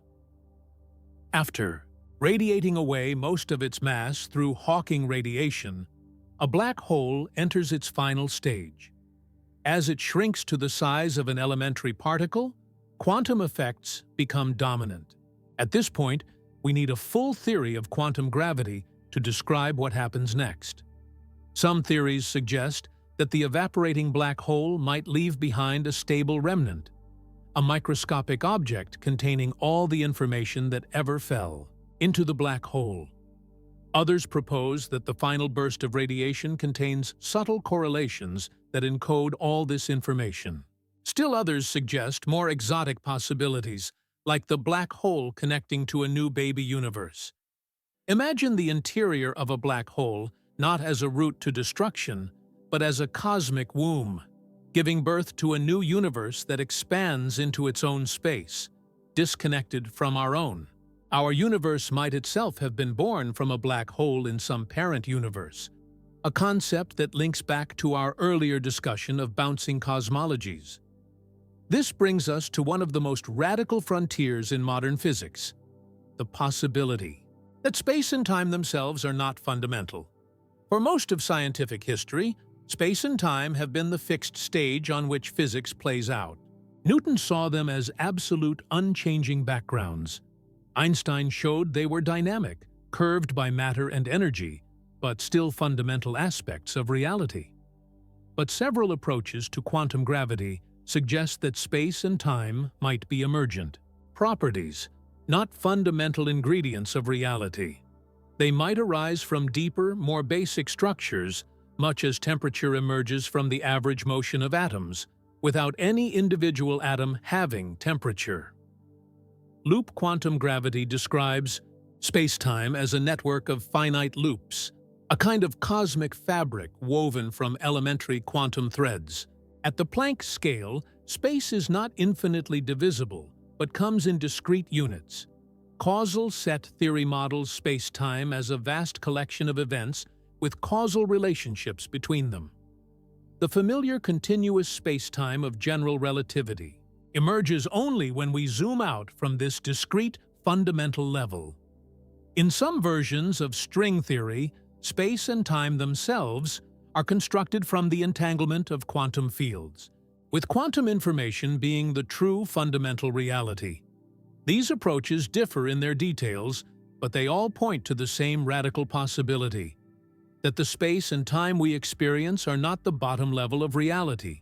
They're more like the weather, large-scale patterns that emerge from underlying microscopic processes. Imagine reality not as things existing in space and evolving through time, but as a vast network of quantum events with causal connections between them. Space would be a measure of the number of connections required to get from one event to another. Time would be the directed nature of these connections. Both would be statistical patterns in a deeper quantum reality, not fundamental containers for that reality. If true, this would transform our understanding of cosmic scale. The universe wouldn't just be bigger than we imagine, it would be fundamentally different than we imagine. What we perceive as space and time might be to the underlying reality as a weather map is to the actual atmosphere. A useful, large-scale description that entirely misses the fundamental nature of what it describes. This brings us to one of the most counterintuitive concepts in modern physics: quantum entanglement. When two particles become entangled, their properties become correlated in ways that can't be explained by classical physics. Measuring one particle instantaneously determines the state of the other, regardless of the distance between them. Einstein famously called this spooky action at a distance and considered it a flaw in quantum theory. But subsequent experiments have conclusively shown that entanglement is real. It's not that information travels faster than light between the particles. Rather, the entangled particles are better thought of as a single quantum system, regardless of their spatial separation. Imagine two coins that always land on opposite sides. No matter how far apart they're flipped. That's roughly analogous to quantum entanglement, except that in the quantum case, the sides aren't determined until one coin is observed. What's particularly fascinating about entanglement is how it challenges our intuitions about locality and separability. Two objects can be spatially separated, yet remain, in a sense, a single object from the perspective of quantum mechanics. This non-locality may be a hint that space itself is not fundamental. If entangled particles can remain connected regardless of the space between them, perhaps space is a secondary concept, derived from more fundamental quantum relationships. Some physicists have proposed that entanglement might be the key to understanding how space emerges from quantum reality. In this view, the fabric of space-time might be woven from vast networks of quantum entanglement, with distance itself emerging from the pattern of entanglements between quantum degrees of freedom. Imagine space not as an empty stage waiting to be filled with matter, but as a pattern of relationships between quantum entities.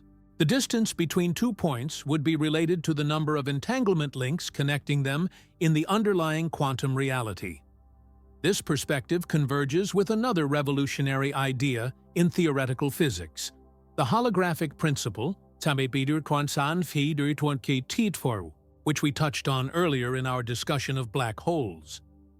In its most general form, the holographic principle suggests that the information contained in a region of space can be encoded on the boundary of that region.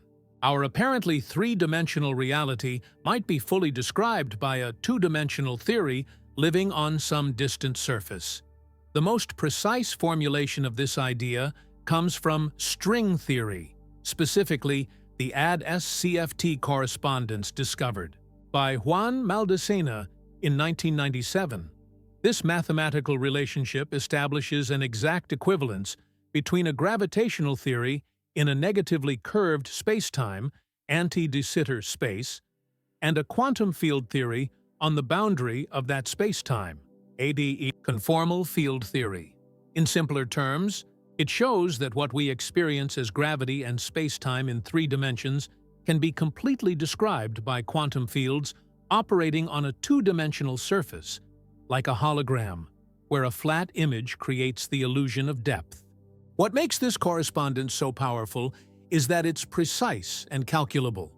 It allows physicists to translate difficult problems about quantum gravity into easier problems in quantum field theory, and vice versa.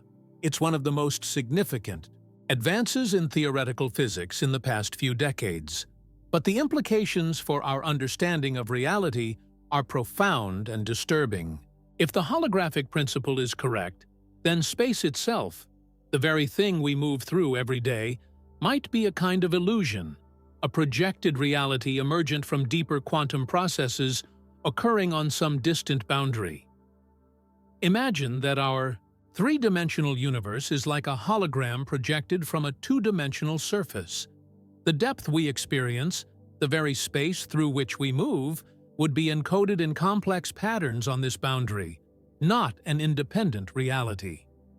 This doesn't mean that space isn't real in a practical sense. It's real in the same way that temperature is real, even though it emerges from atomic motion. But it suggests that space is not fundamental. It's derived from something deeper. These ideas, emergent spacetime, quantum entanglement as the thread, from which space is woven, the universe as a hologram, represent the cutting edge of theoretical physics. They're not fringe speculations, but serious attempts by leading scientists to reconcile quantum mechanics with gravity, to understand reality at its most fundamental level. And they all point to the same radical possibility, that the universe isn't just bigger than we think, but fundamentally different than we think. That space and time themselves might be secondary, derivative aspects of a deeper reality structured by quantum information and causality. If true, this would be the ultimate perspective shift in our understanding of cosmic scale. Not just that the observable universe is a tiny fraction of a much larger multiverse, but that space itself, the very thing we use to measure cosmic vastness, might not be a fundamental aspect of reality at all. We've now ventured to the very frontiers of modern physics, exploring concepts that challenge not just our intuitions, but the very framework we use to understand reality. Let's continue our journey by examining some extraordinary objects that serve as cosmic laboratories for these theories. Neutron stars. Neutron stars are the collapsed cores of massive stars that have exploded as supernovae. They pack roughly 1.4 times the mass of our Sun into a sphere only about 12 miles in diameter. A teaspoon of neutron star material would weigh about 1 billion tons on Earth.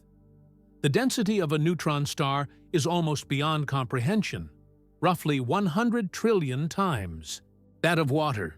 At these densities, ordinary matter cannot exist. Electrons are crushed into protons, forming neutrons, hence the name neutron star. The entire object becomes, essentially, a giant atomic nucleus held together by gravity. Imagine the entire human population compressed into a single sugar cube. That's still not as dense as a neutron star. These objects represent the ultimate state of matter, before gravitational collapse produces a black hole. What makes neutron stars particularly fascinating is that they allow us to study matter and gravity in regimes we can't reproduce in terrestrial laboratories. The gravitational field at a neutron star's surface is about 200 billion times stronger than Earth's. Space-time is dramatically curved around them. Some neutron stars spin hundreds of times per second, and their magnetic fields can be trillions of times stronger than Earth's.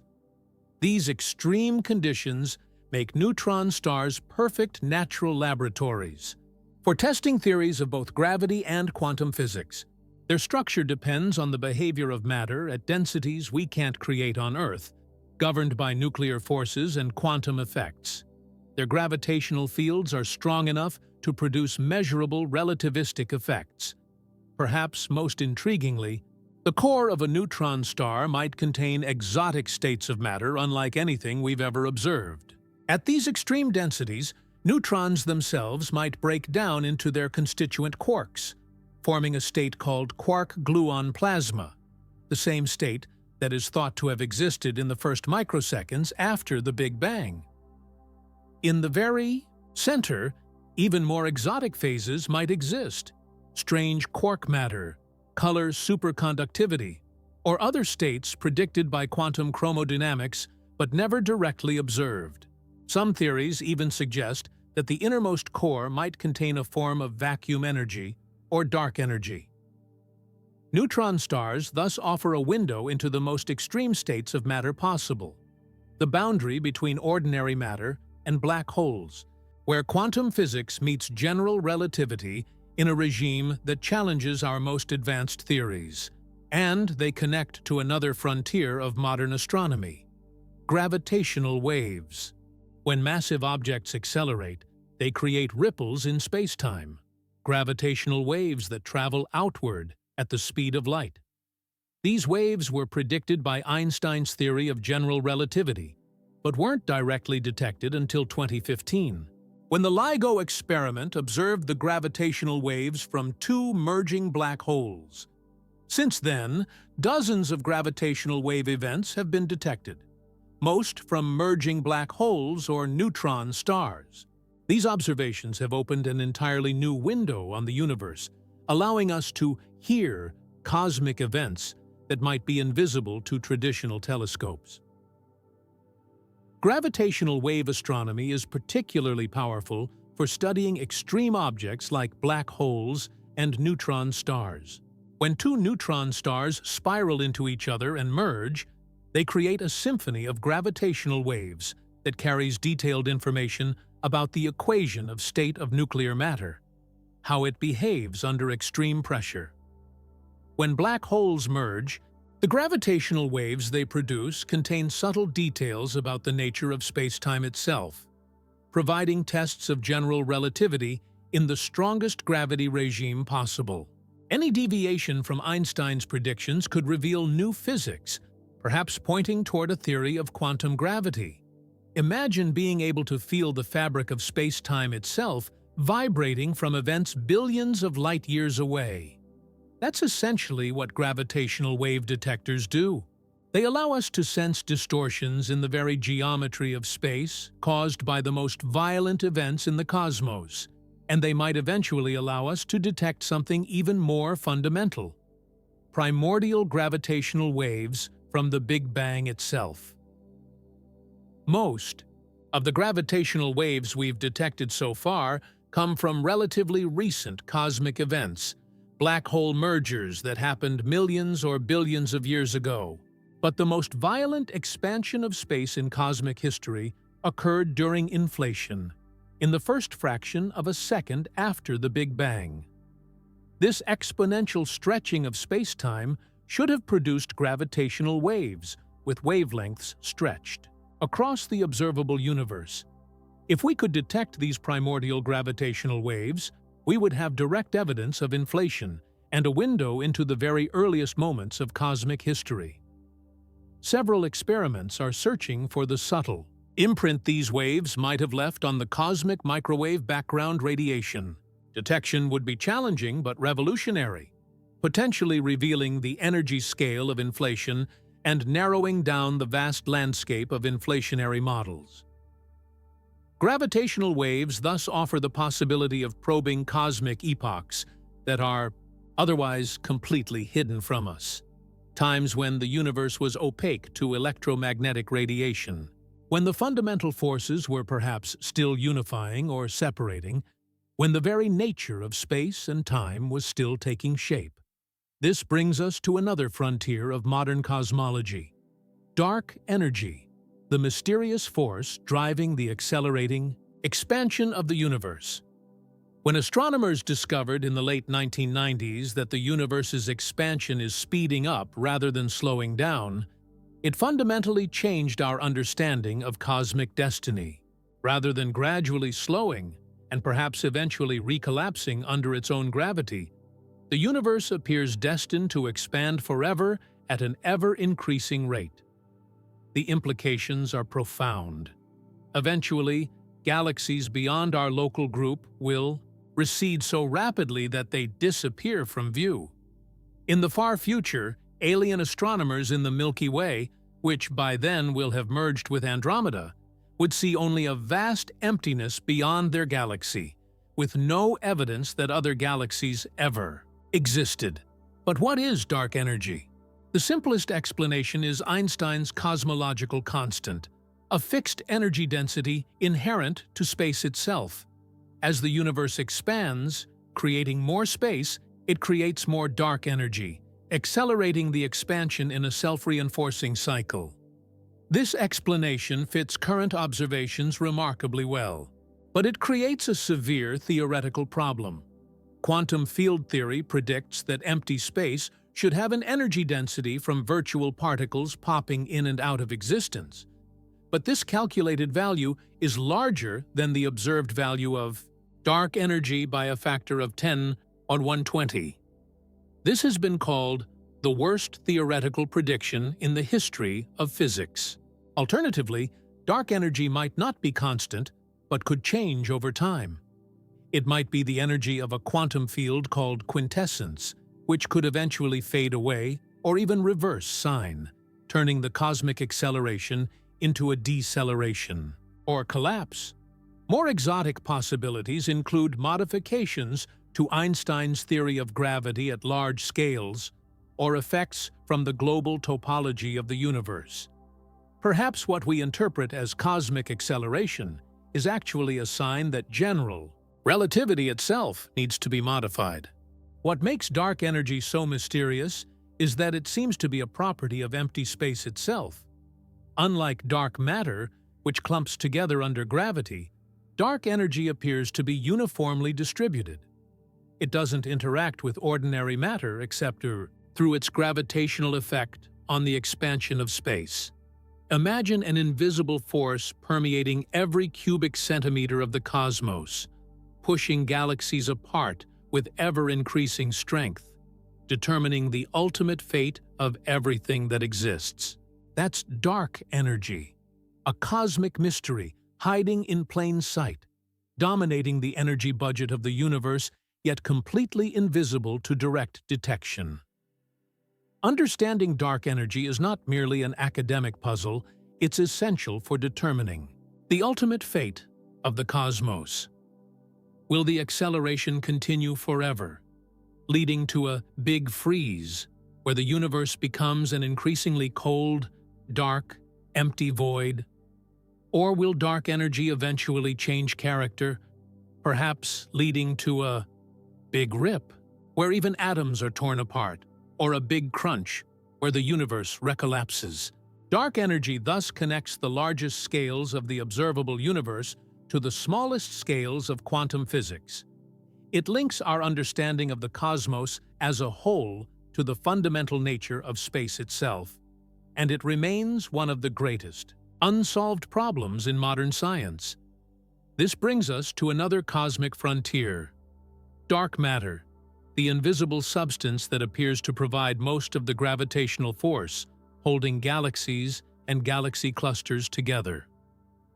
Unlike dark energy, dark matter behaves like ordinary matter in that it clumps together under gravity, but it doesn't interact with light or other electromagnetic radiation, making it invisible to direct observation. We know it exists only through its gravitational effects, the way it bends light in gravitational lensing, the way it affects the rotation of galaxies, the way it shapes the large-scale structure of the cosmic web. The nature of dark matter remains one of the great unsolved mysteries in physics. The leading candidates are weakly interacting massive particles, WIMPs, hypothetical particles that interact through gravity, and the weak nuclear force, but not through electromagnetism. Despite decades of searching with increasingly sensitive detectors, no direct evidence of WIMPs has been found. Alternative candidates include axions, extremely light particles originally proposed to solve a problem in quantum chromodynamics, primordial black holes formed in the early universe rather than from collapsed stars, or modifications to our understanding of gravity itself. What makes dark matter particularly intriguing is that it might connect to other deep puzzles in physics. The same particles that make up dark matter might play a role in the early universe's evolution, in the asymmetry between matter and antimatter, or in the unification of the fundamental forces. Imagine an invisible cosmic scaffold, present throughout the universe, holding galaxies together and guiding the formation of all cosmic structure. That's dark matter, a substance that outweighs all visible matter 5-to-1, that has shaped the evolution of the cosmos from its earliest moments, yet remains fundamentally mysterious. Together, dark matter and dark energy make up about 95% of the energy content of the universe. The visible matter that makes up stars, planets, and people, the stuff we can directly observe, represents just 5% of the cosmos. We are, in a very real sense, living in a dark universe, only dimly aware of the vast, invisible forces that shape cosmic evolution. This realization is humbling. After centuries of scientific progress, we've discovered that most of the universe is composed of substances whose fundamental nature we don't understand. Our most successful theories of physics, the Standard Model of particle physics and general relativity, account for only a small fraction of the cosmos, but this ignorance is also exhilarating. It suggests that major discoveries await us, that our understanding of reality is still in its early stages, that the true scale and nature of the universe might be vastly different from what we currently imagine. This brings us to one of the most profound questions in cosmology. Is our universe fine-tuned for life? We've explored the mathematics, we've traced the evidence, we've mapped the theories, but we haven't yet faced what it all means. For you, sitting there right now, breathing, thinking, existing. What does it mean to be human in a universe so vast that our entire planet is less than a dust mote in a cosmic ocean? What does it mean that your brief life, 80, 90 years if you're fortunate, is but an eye blink in cosmic time? What does it mean that everything you've ever known, everyone you've ever loved, every civilization that has ever risen and fallen, has existed for less than a microsecond in the grand chronology of space? These aren't just academic questions. They cut to the very core of our existence. Let that sink in. You are a temporary arrangement of atoms, most of which were forged in stars that died billions of years before you were born. The iron in your blood, the calcium in your bones, the carbon in your cells. These elements were created in stellar furnaces and catastrophic explosions long before our solar system formed. You are, quite literally, made of stardust. But not just any stardust. The particular atoms that form your body had to travel through space for billions of years, survive the collapse of an interstellar cloud, endure the formation of our sun, persist through the violent early years of planetary formation, participate in countless geological cycles, become incorporated into plants and animals, and finally, through an unbroken chain of successful reproductions spanning hundreds of millions of years, become you. The statistical improbability of your existence is beyond comprehension. If any single one of your countless ancestors, from the first self-replicating molecules to your great-grandparents, had failed to reproduce, you would never have existed. The particular configuration of atoms that is you has never existed before and will never exist again. You are unique in the cosmos, and yet you are also intimately connected to everything else in existence. Every breath you take contains oxygen molecules released by plants and plankton. Every heartbeat is powered by energy ultimately derived from our sun. Every thought that crosses your mind arises from electrochemical processes governed by the same fundamental laws that govern stars and galaxies. You are not separate from the universe. You are a manifestation of the universe, the cosmos experiencing itself through your senses, your emotions, your consciousness. This perspective can be both terrifying and liberating. Terrifying because it reveals our profound smallness in the cosmic scheme. Liberating because it connects us to something larger than ourselves, something enduring and vast. But here's where it becomes truly unsettling. What if time itself is an illusion? If the block universe theory is correct, if past, present, and future all exist simultaneously in a four-dimensional structure, then every moment of your life, from birth to death, exists eternally. Your birth wasn't just something that happened in the past. It's still happening, forever preserved in its proper location in space-time. Your death isn't just something awaiting you in the future. It already exists, alongside every other moment of your life. The you reading these words right now is just one slice of a four-dimensional entity stretched across time. Imagine your entire life as a book. Each page represents a moment. When you read a book, you experience it page by page, creating the illusion of time passing as the story unfolds. But all the pages exist simultaneously, bound together in a complete whole. The characters on page 10 don't cease to exist when you turn to page 11. They're still there, still performing the same actions, frozen in their moment of the story. If time is an illusion, then everything you've ever done, every choice you've ever made, might have already happened infinite times before, and will happen infinite times again. The universe might be an endless loop, recycling and replaying the same events across eternity. Your birth, your life, your death, all playing out again and again, with you unaware of the repetition. Does this rob life of meaning, knowing that your choices might be predetermined, eternally inscribed in the fabric of space-time? Or does it imbue each moment with profound significance, knowing that it will exist forever, an indelible part of the cosmic whole? And what if the multiverse theories are correct? What if there are infinite versions of you living out every possible variation of your life across an endless array of parallel realities? Somewhere, there's a version of you who made different choices, who took that job offer, who moved to that city, who told that person how you really felt. Somewhere, there's a version of you who became everything you ever dreamed of being. And somewhere else, a version who suffered every fate you've ever feared. Are these other versions of you any less real than the one experiencing these words right now?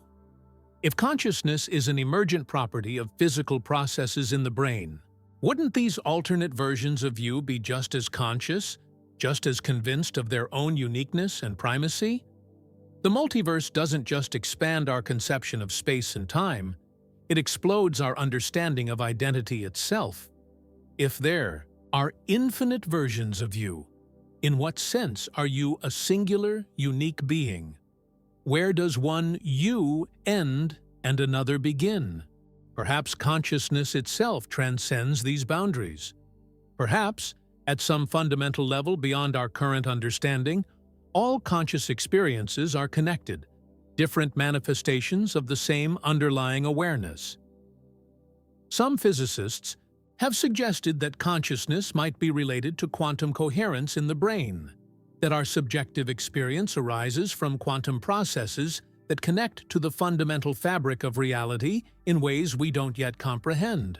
If so, there might be a profound connection between consciousness and the cosmos, between your awareness and the fundamental nature of existence. What if the universe is alive, and we are just its fleeting thoughts? This isn't mere mysticism, it's a serious philosophical position called panpsychism, which suggests that consciousness might be a fundamental property of matter, present in some form at all levels of reality. Just as mass and charge are intrinsic properties of particles, perhaps consciousness is too, more complex in humans than in atoms, but present throughout the cosmos as an essential quality of existence. If consciousness permeates the universe, then we are not isolated islands of awareness in a dead, mechanical cosmos. We are expressions of a universal consciousness, temporary patterns in an eternal dance of mind and matter. But here's where we confront cosmic horror in its purest form. What if we're wrong about everything? What if the universe is fundamentally different from anything we've imagined? What if our most basic assumptions about reality, about cause and effect, about the existence of an objective world independent of our minds, about the reliability of logic and mathematics, are just local approximations, useful illusions that break down when applied to the cosmos as a whole? Consider this. All our knowledge of the universe comes from our human perspective, filtered through senses that evolved for survival on the African savanna, not for comprehending quantum mechanics or cosmic inflation. We see only a narrow slice of the electromagnetic spectrum. We perceive only 3 spatial dimensions. We experience time as flowing in one direction. Our brains are wired to think in terms of objects, with defined boundaries, of causes preceding effects, of linear narratives, with beginnings and endings. But what if reality itself doesn't conform to these categories? What if the true nature of existence is so alien to human cognition that we can never directly comprehend it? Imagine trying to explain color to someone born blind, or music to someone born deaf. No matter how eloquent your description, it can never convey the immediate, direct experience of seeing red or hearing Mozart. There's an unbridgeable gap between description and experience. Now, imagine that the gap between human cognition and cosmic reality is infinitely wider. What if the true nature of the universe is to human understanding as symphonies are to flatworms? Not just beyond our current grasp, but fundamentally inaccessible to the kind of minds we possess. This is what H.P. Lovecraft captured in his cosmic horror stories, the vertigo-inducing realization that the universe might be not just bigger than we imagine, but stranger than we can imagine, operating according to alien logics that would shatter our minds if we could perceive them directly. Look, up at the night sky. The photons striking your retina have traveled for millions, billions of years across the vacuum of space, emitted by stars that may no longer exist, passing through vast cosmic voids, gravitationally lensed by invisible dark matter, carrying, encoded within them, the history of an unimaginably ancient and vast universe. And yet, what you see is just a tiny fraction of what's out there. For every star visible to your naked eye, there are hundreds of billions more beyond your perception. For every galaxy we can observe with our most powerful telescopes, there may be countless others beyond our cosmic horizon, forever inaccessible to us. We are like children standing on the shore of a vast ocean as the tide goes out, picking up seashells and thinking we understand the sea because we've held a few of its discarded fragments in our hands. The true scale of the cosmos isn't just hard to visualize, it's fundamentally incomprehensible to human cognition. Our brains evolved to navigate landscapes measured in meters and kilometers, to plan for seasons and years, to interact with tribes of a few dozen individuals. Nothing in our evolutionary history prepared us to contemplate billions of light years, or trillions of galaxies, or the quantum foam of space-time. When you try to truly grasp the scale of the universe, you experience what philosopher Paul Tillich called ontological shock, a vertigo-inducing confrontation with the abyss of existence that shatters your ordinary frames of reference. Think about this. The observable universe contains approximately 2 trillion galaxies. Each galaxy contains, on average, 100 billion stars. Many of those stars have planetary systems. Our galaxy alone may contain tens of billions of Earth-like planets. The numbers quickly become meaningless. 2 trillion galaxies. 2 million galaxies. 2,000 galaxies, each with billions of stars. If you could count one galaxy per second, which is already an absurd pace, it would take you over 60,000 years to count all the galaxies in the observable universe. And the observable universe is likely just a tiny fraction of what exists beyond our cosmic horizon. The universe doesn't care about your comprehension. It doesn't scale itself to human understanding. It simply is, vast beyond imagining, complex beyond analysis, ancient beyond reckoning, strange beyond conception. And yet, here you are, a conscious being capable of contemplating it all, however imperfectly. A collection of atoms arranged in such a way that they can ponder their own origins, a fragment of the universe that has somehow developed the capacity to wonder about the whole. There's something profound in this paradox, that we are simultaneously insignificant specks in an incomprehensibly vast cosmos, and the only entities we know of that can comprehend that cosmos, however partially.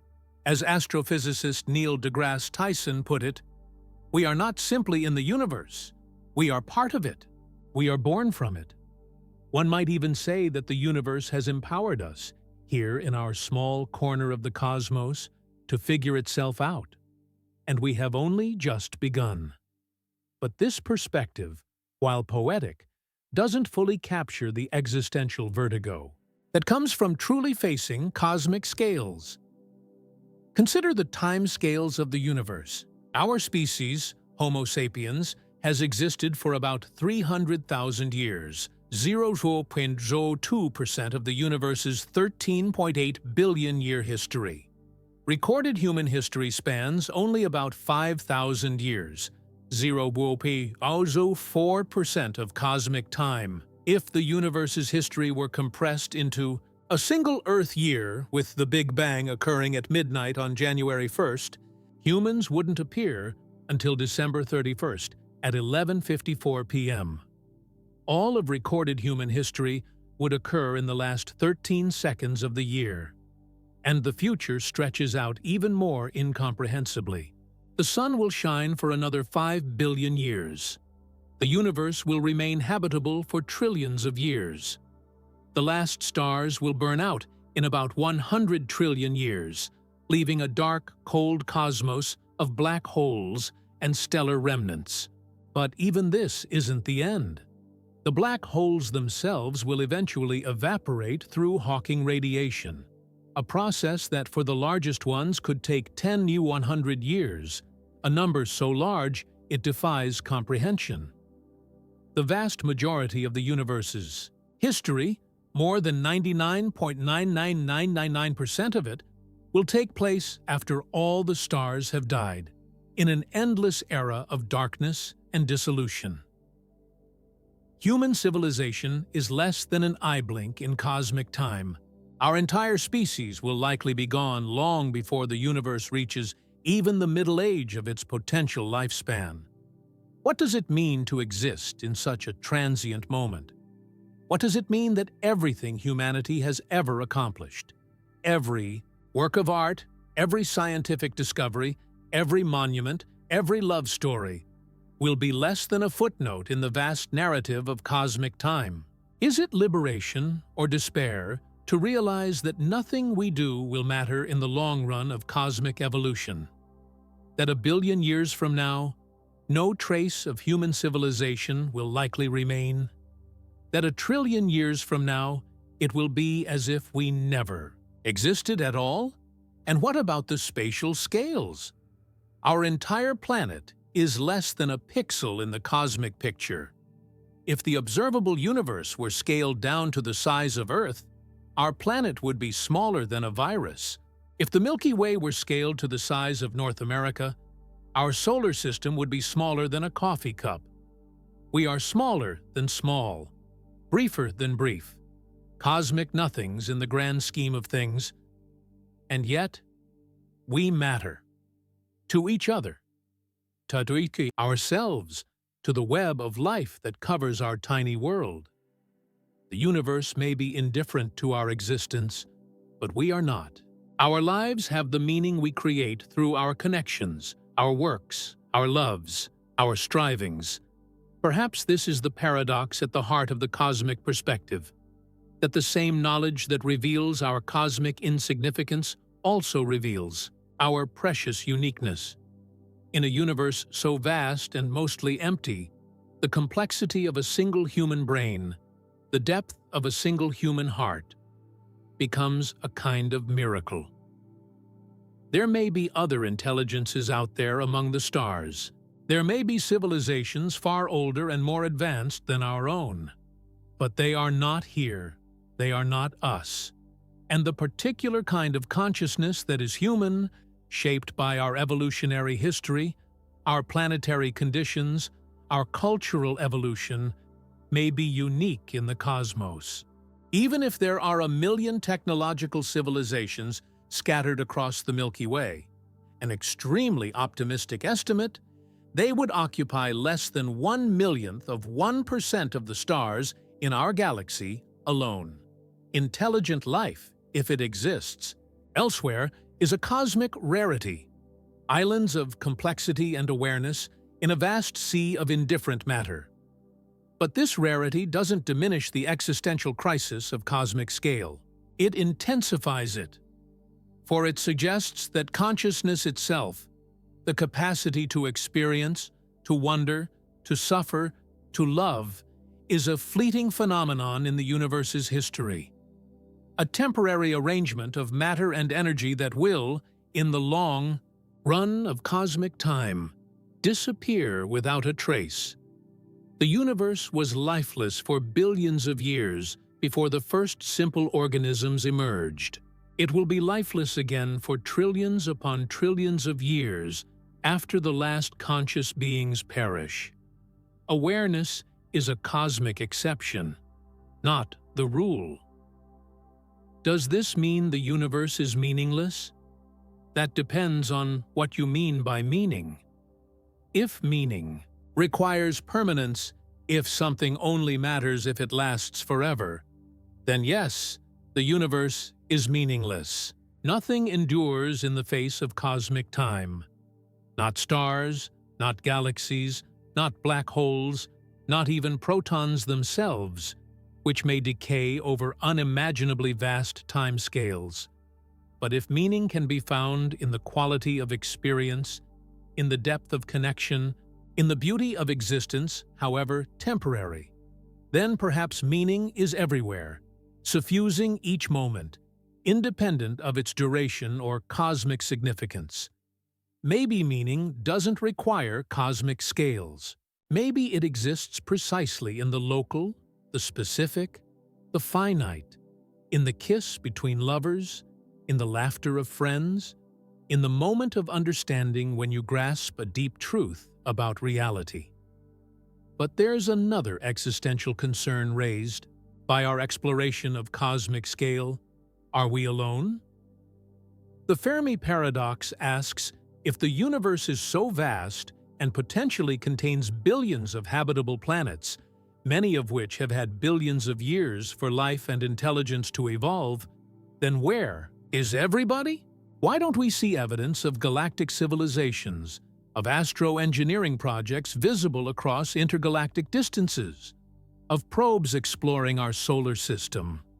There are many possible answers, none of them particularly comforting. Perhaps technological. Civilizations invariably destroy themselves before they can spread to the stars. Perhaps interstellar travel is simply too difficult, even for advanced civilizations. Perhaps we're early, among the first technological species to arise in our galaxy, with the others still in their evolutionary future. Or, perhaps, the most troubling possibility. Intelligent, technological life is vanishingly rare. So rare that we might be the only example in our entire observable universe. If true, this would place an almost unimaginable burden of responsibility on humanity. We would be the universe's only self-aware witnesses, the only conscious entities capable of understanding the cosmos and appreciating its grandeur. If we destroy ourselves, if we fail to become a spacefaring, multiplanetary species, not only would we be extinguishing our own potential future, but we might be extinguishing the only consciousness the universe has managed to produce in our entire observable region of space-time. This is the existential weight of the cosmic perspective, the realization that we might be cosmically insignificant in scale, while simultaneously being cosmically significant in rarity, that we might be both nothing and everything, depending on the frame of reference. And it gets more vertiginous still. What if consciousness itself shapes reality at a fundamental level?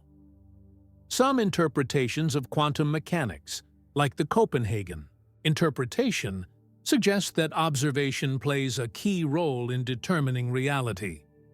The quantum wave function, the mathematical description of all possible states a quantum system can be in, collapses into a definite state only when observed. Before observation, The system exists in a superposition of multiple states simultaneously. This has led some thinkers to suggest that consciousness itself might play a role in the manifestation of reality, that the universe requires observers to actualize its potential states, to transform possibilities into actualities. If true, this would create a profound cosmic feedback loop. The universe gives rise to conscious observers, who in turn help determine which of many possible realities the universe actualizes. We would be not just passive witnesses to cosmic reality, but active participants in its ongoing creation. This perspective connects to another mind-bending possibility, the simulation hypothesis, the idea that our entire reality might be a sophisticated computer simulation created by an advanced civilization. If technological civilization can create simulated realities indistinguishable from the real world, something that seems increasingly plausible given the rapid advancement of computing power and virtual reality, then simple probability suggests we're more likely to be living in one of countless simulations rather than in the one original reality. This hypothesis doesn't necessarily invalidate anything we've learned about the cosmos. The laws of physics in our simulation could perfectly mirror those of the base reality. But it adds another layer of existential vertigo to our cosmic perspective. The possibility that the vast universe we observe is itself contained within a higher-order reality, perhaps for purposes we can't even conceive. Are we characters in an ancestor simulation run by our far-future descendants? Are we an experiment in cosmic evolution conducted by a superintelligent AI? Are we the dream of a being in a higher dimension? These questions sound like science fiction, but they arise naturally from our best understanding of computation, consciousness, and cosmic possibility. They represent the boundaries where science merges with philosophy, where knowledge bleeds into speculation, and they return us to the fundamental question: what does it mean to be human in a universe so vast, so ancient, so strange that it defies our comprehension? Perhaps it means embracing a profound humility, recognizing that our knowledge will always be partial, our understanding always limited, our perspective always constrained by our biological and cultural evolution.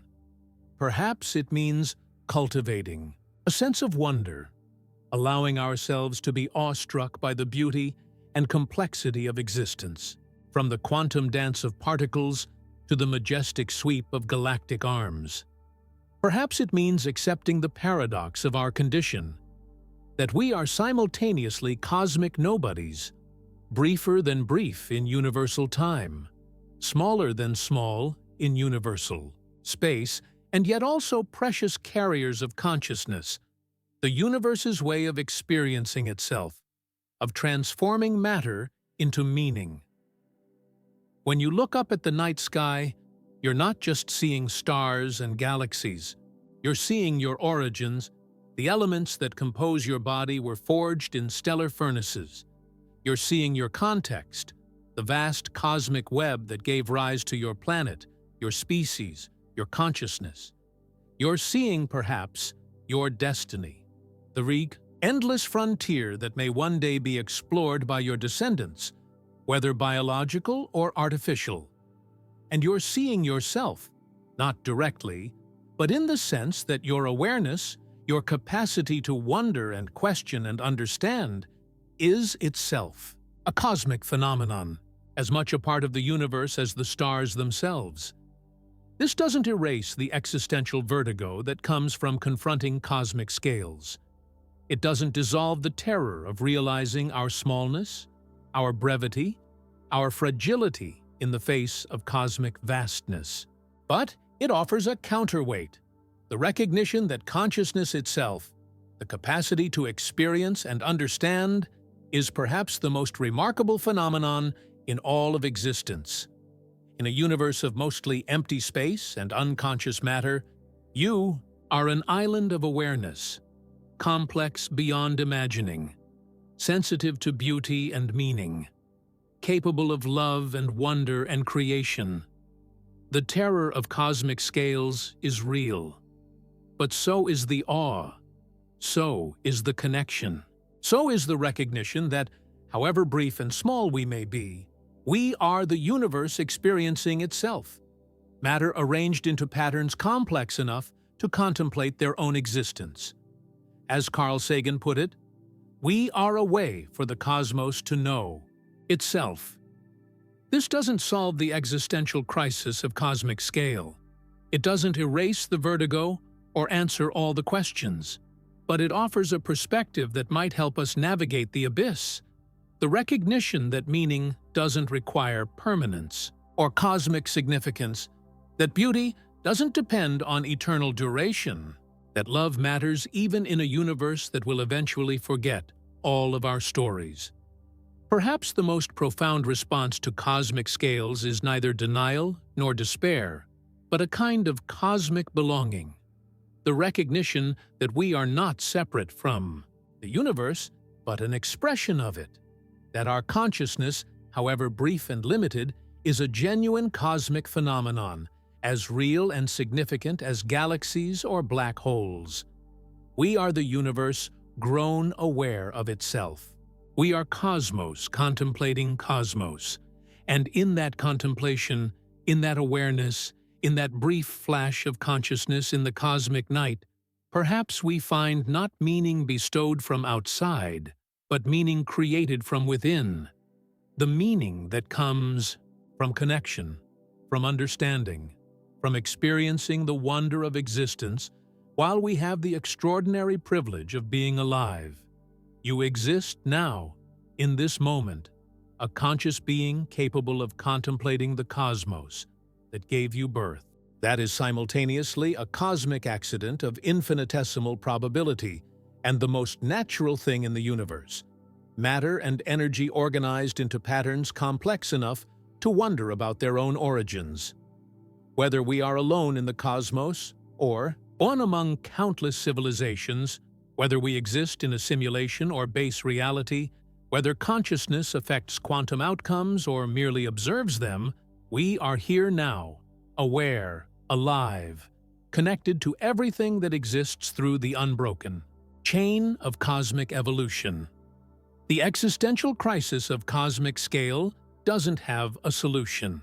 It's not a problem to be solved, but a condition to be experienced, a perspective to be integrated into our understanding of ourselves and our place in the universe. Perhaps wisdom lies not in resolving the paradox, but in embracing it, in holding, simultaneously, our cosmic insignificance and our experiential significance, our material transience and our conscious presence, our isolation amid vast scales, and our connection to everything that exists. We are cosmic dust arranged into patterns, complex enough to contemplate the stars from which we came. We are the universe looking back at itself, if only for a moment. And in that moment, this moment now, perhaps we find not the meaning of the universe, but the universe of meaning. We stand now at the precipice of understanding, having journeyed from the quantum to the cosmic, from the birth of space-time to its possible demise, from scientific certainty to existential vertigo. But there is one final vista to explore, one last perspective that may forever transform how you perceive existence itself. What we've been building toward, through all the mathematics, the observations, the theories, the philosophical conundrums, is a revelation so profound that it may leave you questioning everything you thought you knew about reality. Are you ready to face it? First, let's gather what we know with certainty. The observable universe spans 93 billion light-years in diameter, containing approximately 2 trillion galaxies. It has existed for 13.8 billion years since the Big Bang. It operates according to physical laws that we can describe with remarkable precision. It appears to be dominated by dark energy and dark matter, mysterious substances that comprise 95% of its content. These are the facts, as best as modern science can determine. But let's look deeper. Let's peer into the shadows between what we know. The universe is expanding at an accelerating rate. Every second, the cosmic horizon stretches further away. Galaxies recede faster from one another. Space itself grows more voluminous.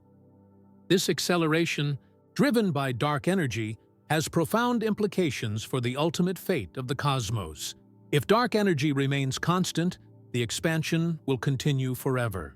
Eventually, in about 100 billion years, all galaxies beyond our local group will have receded beyond our cosmic horizon. Their light will never reach us. To any observer in that far future, the universe would appear to contain only a few nearby galaxies, surrounded by infinite darkness. All evidence of the broader cosmos, of the trillions of galaxies we can see today, would be erased from observable reality. Now, imagine reversing this process. Wind back the clock. Galaxies that were once beyond our horizon come into view. The observable universe grows more crowded, more interconnected, more integrated. What if, and this is the twist that will forever alter your perspective, what if we are already in the middle of this cosmic isolation? What if, right now, we are seeing only a tiny fraction of what there is to see?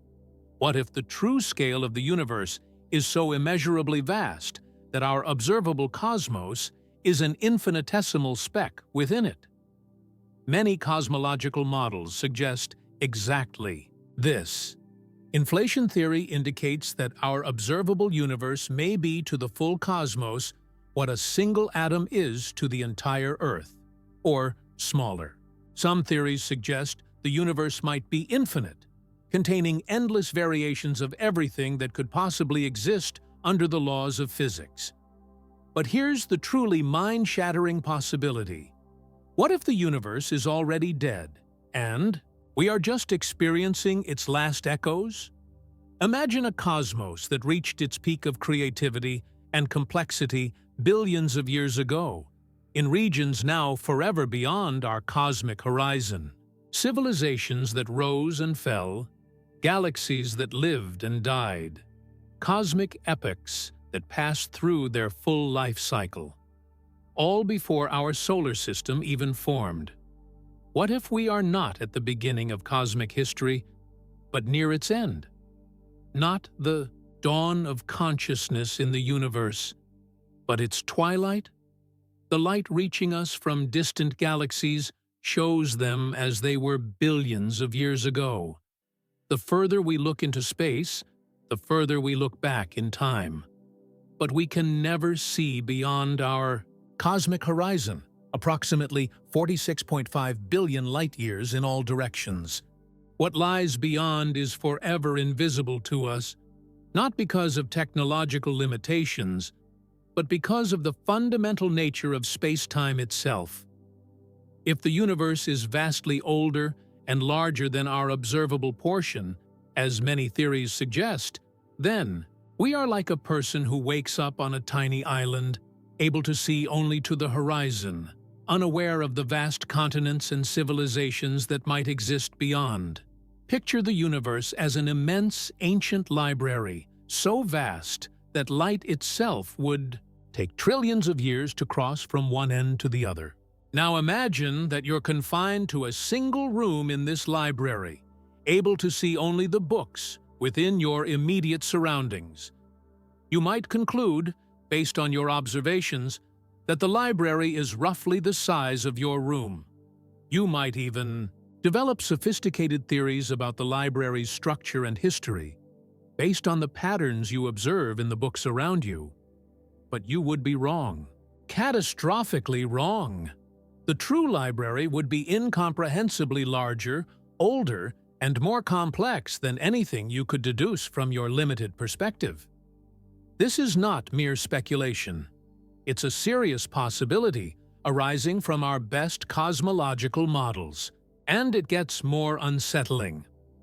What if the vast ancient cosmos beyond our horizon isn't just physically different from what we observe, but fundamentally different? What if the laws of physics themselves vary across the larger universe?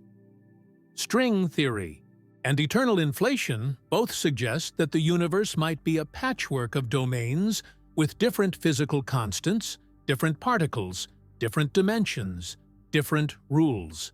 Our observable cosmos would be just one bubble in this infinite cosmic foam, with its particular set of physical laws that allow for our existence. Visualize a cosmic archipelago stretching beyond imagination. Islands of reality with different properties, different histories, different possibilities.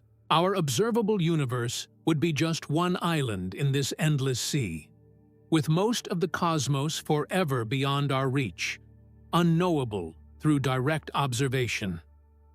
If true, this would mean that everything we've learned about the universe, all of physics, all of astronomy, all of cosmology, applies only to our local patch of reality. The true nature of existence would be vastly more complex, diverse, and alien than anything we could deduce from our observations, and it gets stranger still. The cosmos we observe appears remarkably fine-tuned for complexity, for the emergence of galaxies, stars, planets, and ultimately life. The fundamental constants of nature, the strength of gravity, the mass of elementary particles, the energy of the vacuum, all seem calibrated with incredible precision to allow for our existence. Change any of these values by a small amount, and the universe would be sterile. Stars wouldn't form, or they'd burn out too quickly. Chemistry would be impossible. Complexity would never emerge. This apparent fine-tuning has long puzzled scientists and philosophers. Why should the universe have exactly the properties needed for creatures like us to evolve and contemplate it? Some see in this fine-tuning evidence of purpose or design. Others invoke the anthropic principle. We observe these particular physical constants because only in a universe with these properties could observers like us exist to measure them. But there's another possibility, one that emerges naturally from the concept of a multiverse. If reality encompasses countless domains with different physical laws, then of course we find ourselves in one of the rare patches where conscious life is possible.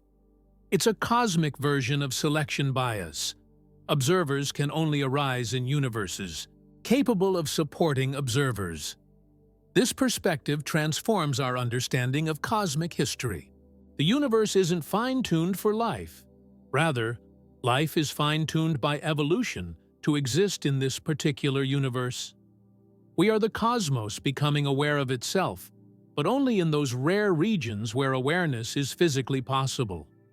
Now, let's push even further into the unknown, toward the climactic realization that may forever change how you think about reality. What if consciousness itself, the awareness that allows you to experience these words, to contemplate these ideas, to feel the vertigo of cosmic scales, is not merely a product of evolution, but a fundamental property of the universe? Some physicists and philosophers have proposed that consciousness might be related to information processing at a fundamental level, that the capacity for experience might be an intrinsic aspect of reality, present in some form at all scales, from particles to people to galaxies. This perspective, known as panpsychism, doesn't suggest that electrons have thoughts or that galaxies have emotions. Rather, it proposes that consciousness exists on a spectrum, with human awareness being just one particularly complex manifestation of a property that permeates the cosmos. If true, this would mean that the universe is not merely observable, but observer.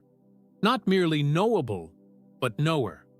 Not merely physical, but experiential. And it leads to perhaps the most mind-bending possibility of all. What if the entire cosmos is a single integrated consciousness, And our individual awareness is merely a localized expression of this universal mind? Imagine the universe not as a collection of separate objects and events, but as a unified field of experience, differentiated into seemingly distinct consciousnesses by the particular physical structures that channel and express it.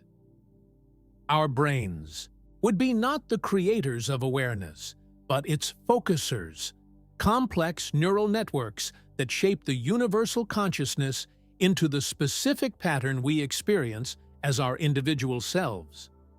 This isn't mysticism. It's a serious philosophical position being explored by respected scientists and theorists.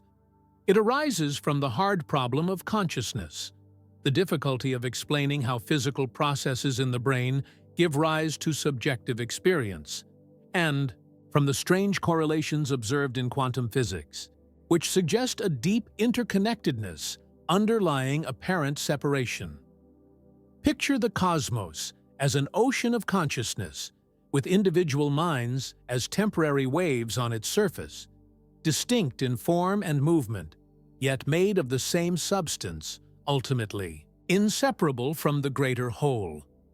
If this perspective is valid, even partially, it would transform our understanding of existence. We would be not isolated sparks of awareness in a dead universe, but expressions of a cosmos that is inherently alive, aware, experiential. Our consciousness would be not an anomaly to be explained, but a manifestation of the universe's fundamental nature, and it would mean that when you gaze at the stars, something is gazing back, not in the sense of alien observers, but in the sense that the same consciousness that peers out through your eyes is also present, in some form, in everything you observe. Now let me show you how all these threads weave together into one breathtaking possibility, the climactic realization toward which we've been building. The universe appears infinite in extent, eternal in some dimensions yet bounded in others, riddled with horizons beyond which we cannot see, structured by laws we only partially comprehend, permeated by substances whose nature remains mysterious, and possibly suffused with consciousness. At all scales, what if all these puzzling aspects are connected? What if the universe's apparent infinity, its accelerating expansion, its quantum uncertainties, its fine-tuning, and the emergence of consciousness are all manifestations of a single, unified phenomenon that we're only beginning to glimpse? Here is the mind-shattering possibility. What if the universe is a self-creating, self-observing, self-experiencing entity, generating infinite variations of itself across scales and dimensions we can barely imagine? Visualize the cosmos not as a static arena where things happen, but as a dynamic, creative process, a vast, ongoing experiment in being. Imagine reality continuously splitting and branching, exploring every possibility allowed by its own nature, observing itself through the consciousness that emerges within it, and somehow feeding these observations back into its own evolutionary process. Recent theories in quantum cosmology suggest something like this might be the case. The universe might be a self-referential system, where observation and reality are linked in a feedback loop that transcends our conventional notions of cause and effect. The act of measurement in quantum physics, where observation seems to collapse possibilities into actualities, might be a microcosm of a cosmic process where the universe observes itself into concrete existence. Picture vast cosmic filaments stretching across billions of light years, galaxies rotating in stately spirals, stars exploding in supernova brilliance, planets forming in dusty disks, life emerging in countless forms, consciousness arising to contemplate it all. And then imagine that this entire cosmic drama is the universe experiencing itself, observing itself, creating itself in an eternal cycle of being and becoming. In this view, we are not merely in the universe, we are the universe. Our consciousness is not separate from cosmic reality. It is cosmic reality, localized and individuated but fundamentally unified with the whole. When you observe a distant galaxy, the universe is observing itself through you. This perspective doesn't diminish the scientific understanding we've developed. It enriches it. It doesn't replace empirical knowledge with mysticism. It suggests that empirical knowledge itself, the remarkable fact that the universe can be understood by the minds it produces, is a clue to the nature of reality. And it leads to a profound question. If the universe is self-creating and self-experiencing, what is its purpose? What is it becoming? Perhaps the answer lies in the apparent direction of cosmic evolution, toward increasing complexity, increasing integration, increasing consciousness. From the undifferentiated energy of the Big Bang to the formation of particles, atoms, molecules, stars, planets, life, minds, societies, technologies, the universe seems to be generating ever more complex systems capable of processing, storing, and generating ever more complex forms of information. What if this is not accidental, but directional?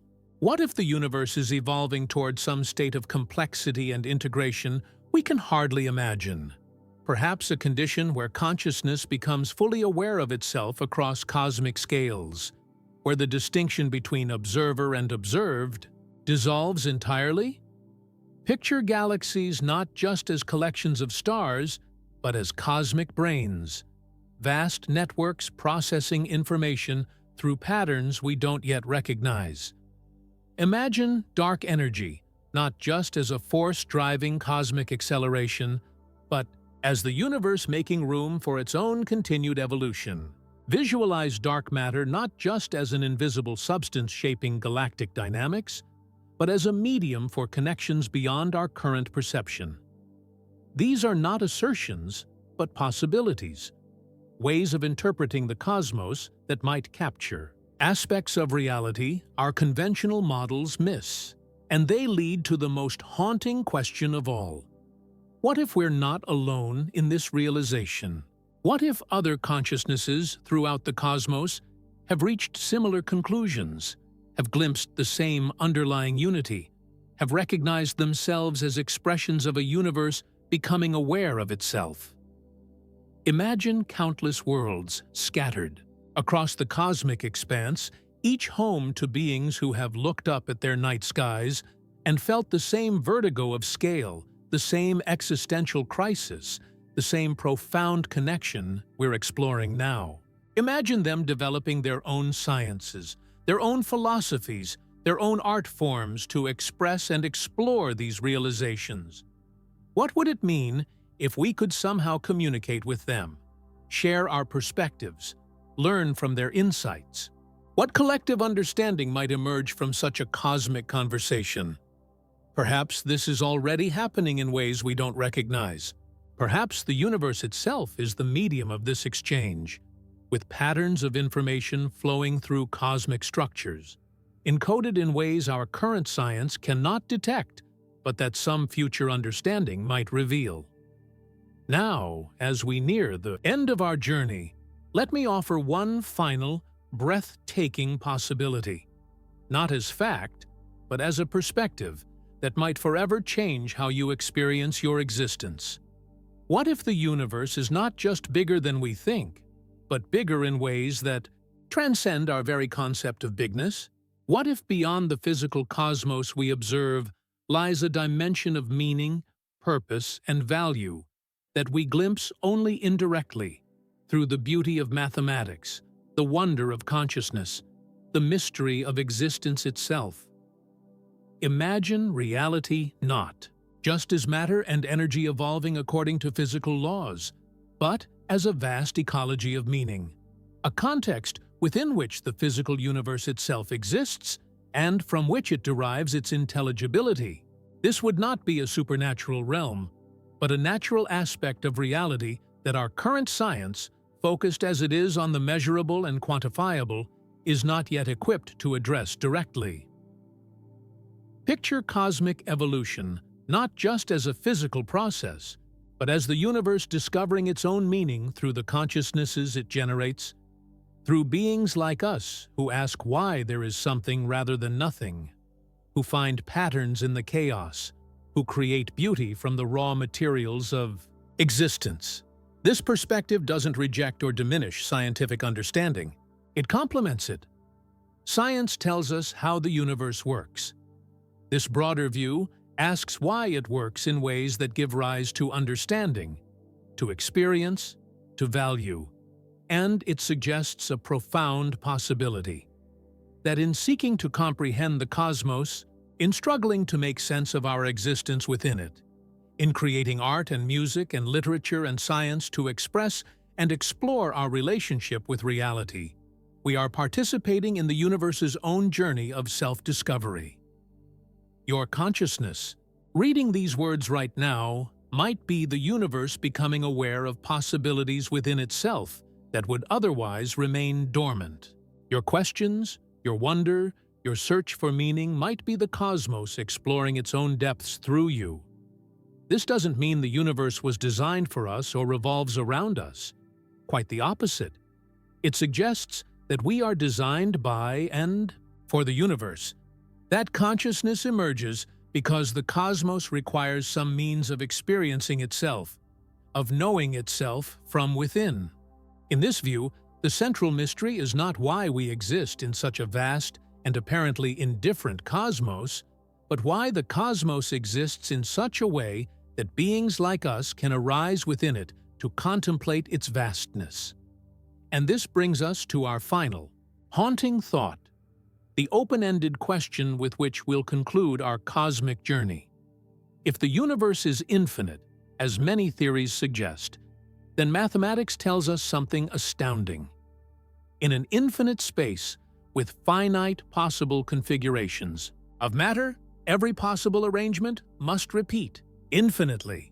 This is not speculation, but a mathematical necessity. What does this mean? It means that somewhere in the infinite cosmos, there must exist exact copies of Earth, of you, of this very moment. Not just one copy, but infinitely many, extending beyond any horizon we could ever observe. Somewhere out there, another version of you is watching this video right now, having lived exactly the same life up to this point. Somewhere else, a version of you made slightly different choices, took different paths, became a different person. In the truly infinite cosmos, every possibility is not just possible but necessary, realized somewhere in the endless expanse. This is not mysticism or fantasy, but a direct implication of infinity. In a cosmos without bound, everything that can happen does happen. Not just once, but an infinite number of times. What does this mean for your sense of self, for your understanding of your place in the universe? If there are infinite versions of you, in what sense are you unique? If every possible choice you could make is actually made by some version of you in the infinite cosmos, what does this mean for free will, for personal identity, for the significance of your decisions? Here at the edge of understanding, where mathematics meets meaning, where the cosmic merges with the personal, we confront the ultimate mystery.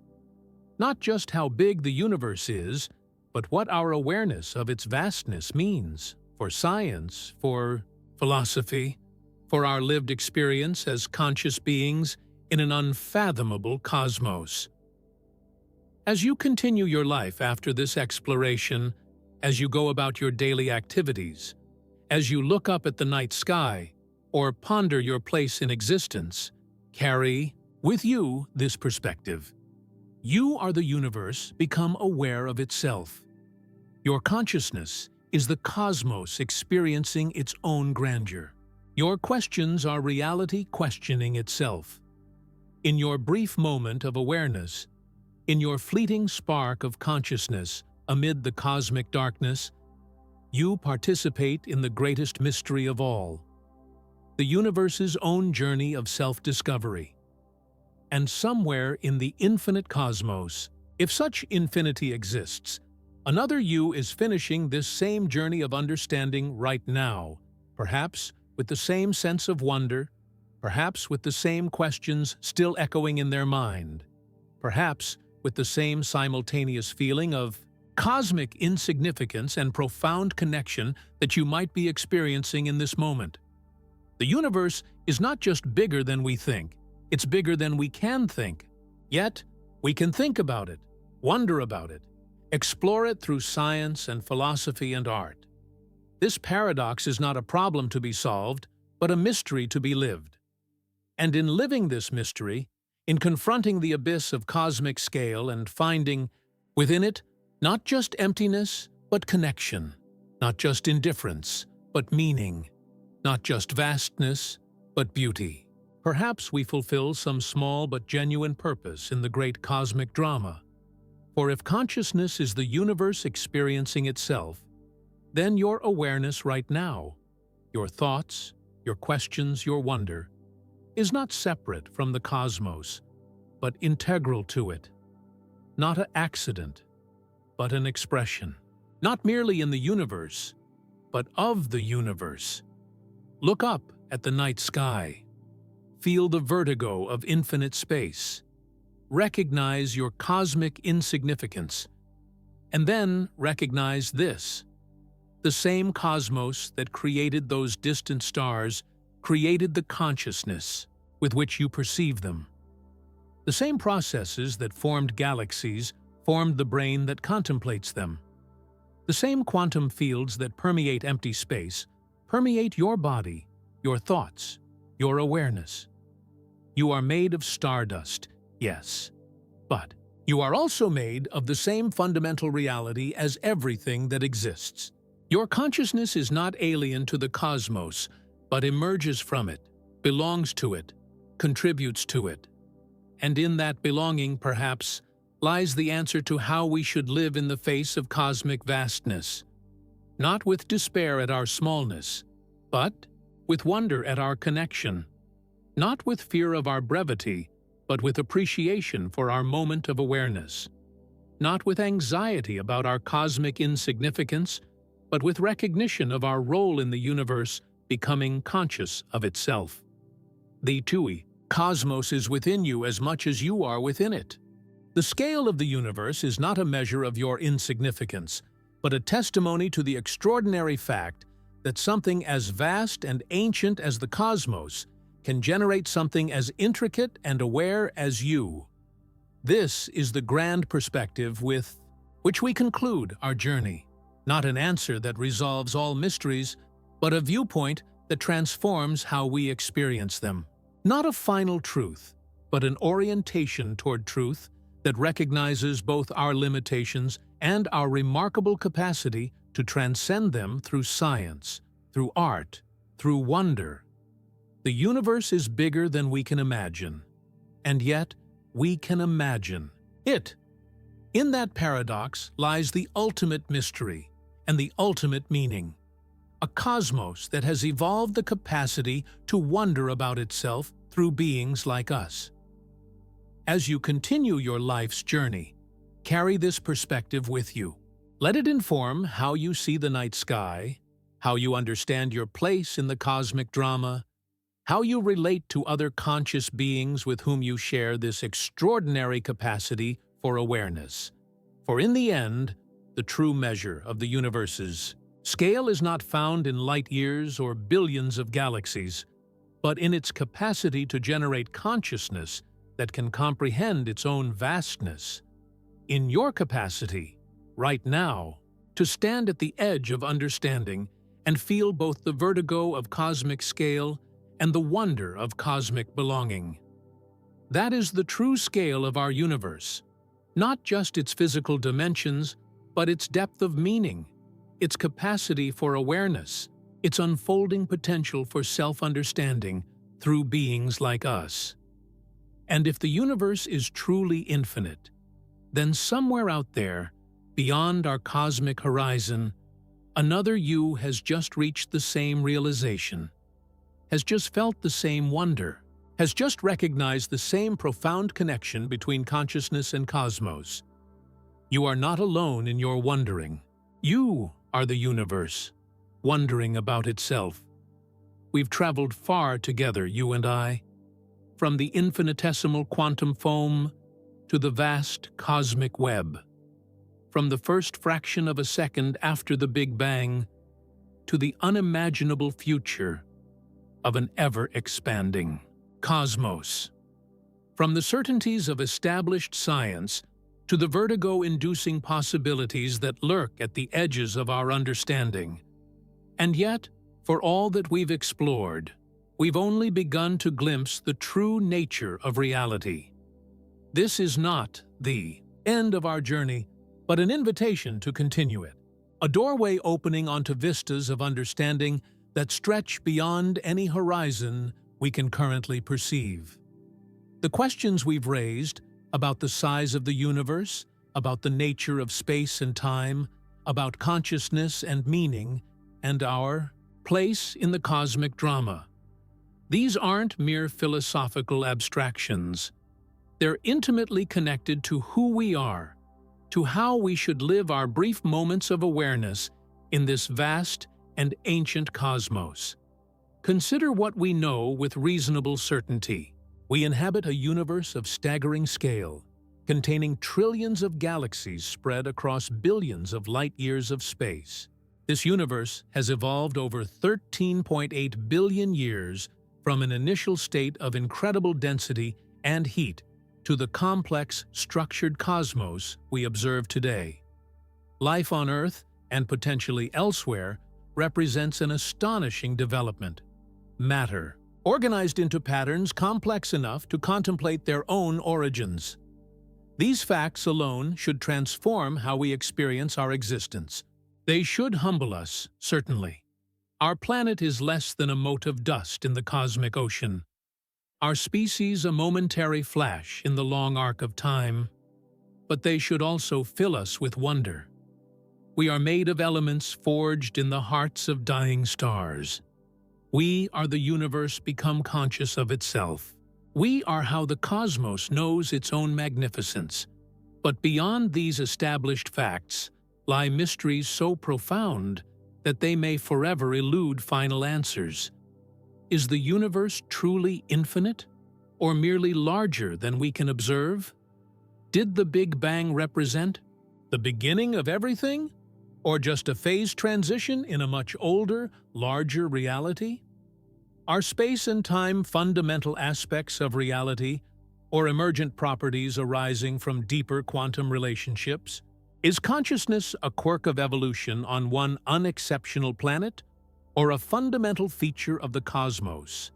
And the most haunting question of all, are we alone? In a universe so vast, with hundreds of billions of galaxies, each containing hundreds of billions of stars, many orbited by planets, are we the only conscious beings contemplating our place in the cosmic order? Or is the universe teeming with intelligence, with civilizations perhaps millions or billions of years more advanced than our own? The Fermi paradox, the apparent contradiction between the high probability of extraterrestrial civilizations and our lack of contact with them, suggests something profound about our cosmic situation. Either intelligent life is vanishingly rare, making our existence precious beyond measure, or something prevents such civilizations from spreading across the galaxy, communicating with others, or surviving long enough to do either. Both possibilities are equally unsettling. If we are alone, or nearly so, then humanity carries an immense responsibility. We may be the universe's only witnesses, the only consciousness that appreciates the beauty of existence.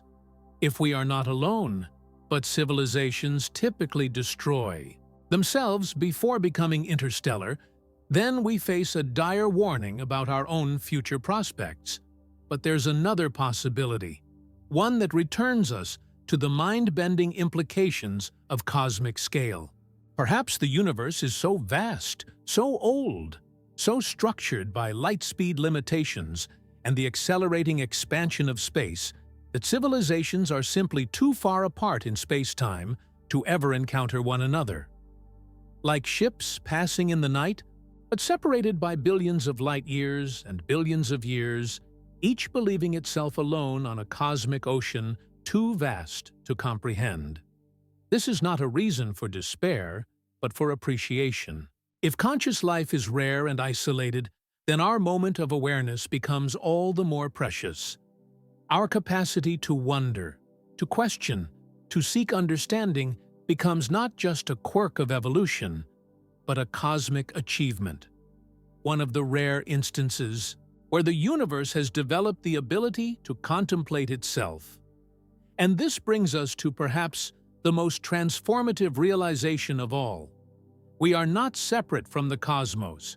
We are expressions of it. The atoms in your body, the energy that powers your thoughts, the fundamental forces that hold you together. These aren't foreign to the universe. They are the universe, arranged temporarily in the remarkable pattern that is you. When you gaze at the stars, it is the universe gazing at itself. When you wonder about cosmic origins, it is the cosmos wondering about its own birth. When you love, create, discover, dream, these are not activities happening in the universe, but activities of the universe, expressing itself through the brief, brilliant constellation of atoms that is you. This perspective doesn't solve all the mysteries we've explored. It doesn't tell us whether the universe is infinite or finite, whether consciousness is fundamental or emergent, whether reality is singular or multiple. But it does transform how we might live with these questions, not as alien minds trying to decode a foreign cosmos, but as the universe itself trying to understand its own nature. And it suggests something profound about the purpose of science, of philosophy, of human inquiry in general. Perhaps our deepest investigations into reality aren't just academic exercises or practical pursuits, but the cosmos evolving greater self-understanding through the consciousnesses it has generated. This doesn't mean the universe was designed for this purpose or that it has intentions in the human sense, but it suggests that our quest for knowledge, our drive to comprehend the cosmos, might be an integral part of cosmic evolution, the universe developing the capacity to know itself with ever greater depth and clarity.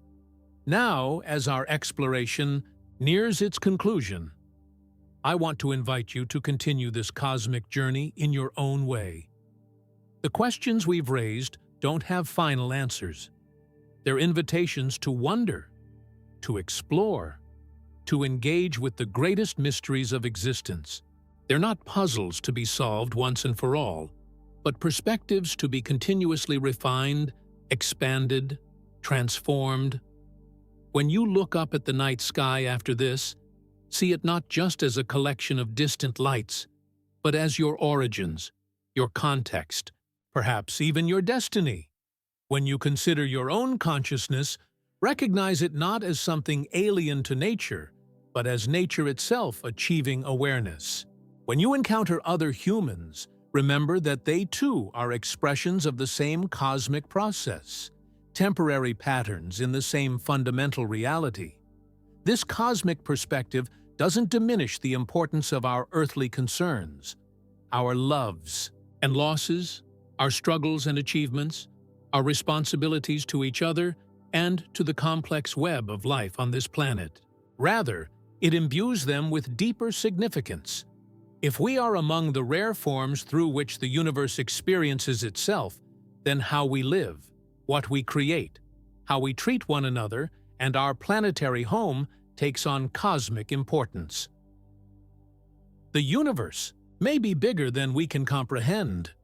Our individual lives may be briefer than an eye blink in cosmic time. But in our capacity for wonder, for understanding, for appreciation of beauty and meaning, we participate in something truly extraordinary. The cosmos achieving consciousness, the universe knowing itself. Now, as we prepare to part ways, let me leave you with one last chilling question. A thought experiment that may haunt you, challenge you, transform your perspective in ways both disturbing and profound. What if this is not the first time the universe has given rise to consciousness, to civilization, to beings capable of contemplating cosmic origins and destiny? What if we are not at the beginning of cosmic awareness, but somewhere in the middle, or even near its end? Imagine a future billions of years from now, when the last stars are dying, when galaxies have been flung apart by dark energy, when the universe grows increasingly cold and empty. Imagine the advanced civilizations of that distant era, perhaps descendants of humanity, perhaps beings evolved elsewhere, facing the inevitable heat death of the cosmos. What might they do with their final resources, their ultimate technologies, their desperate desire to preserve consciousness in a dying universe? Might they find ways to create simulated realities, virtual cosmoses complete with histories, with evolving complexity, with eventually conscious beings, beings who would never know that their entire reality was a creation within the dying moments of a much older universe? Or might they discover ways to trigger new Big Bangs, to spawn baby universes with physical constants fine-tuned for consciousness, for complexity, for meaning? Cosmic gardens planted with the seeds of awareness before their own cosmos fades to eternal darkness? Or perhaps, through technologies we cannot imagine, they discovered how to send information, patterns, structures, encoded knowledge, backward through time, subtly shaping the evolution of younger universes like our own, ensuring that consciousness would emerge, that understanding would develop, that meaning would be discovered. What if we are not primarily the ancestors of future cosmic civilizations, but their descendants, their creation, their legacy, their memory made flesh? This isn't science fiction. It's a serious cosmological speculation based on the implications of known physics and the likely trajectory of technological development. If consciousness is a cosmic achievement worth preserving, and if advanced civilizations develop before the universe becomes uninhabitable, such scenarios become not just possible but plausible, and they raise profound questions about the nature of reality itself.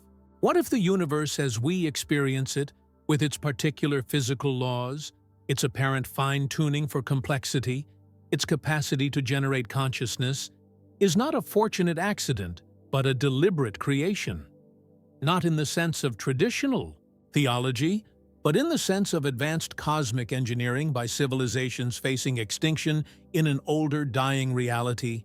What if the answer to how much bigger is our universe is that it's not just spatially or temporally bigger than we imagine, but conceptually bigger, extending not just across space and time, but across layers of simulation, across cycles of cosmic rebirth, across dimensions of reality we haven't yet conceived? These questions don't diminish the scientific understanding we've developed. They emerge from it.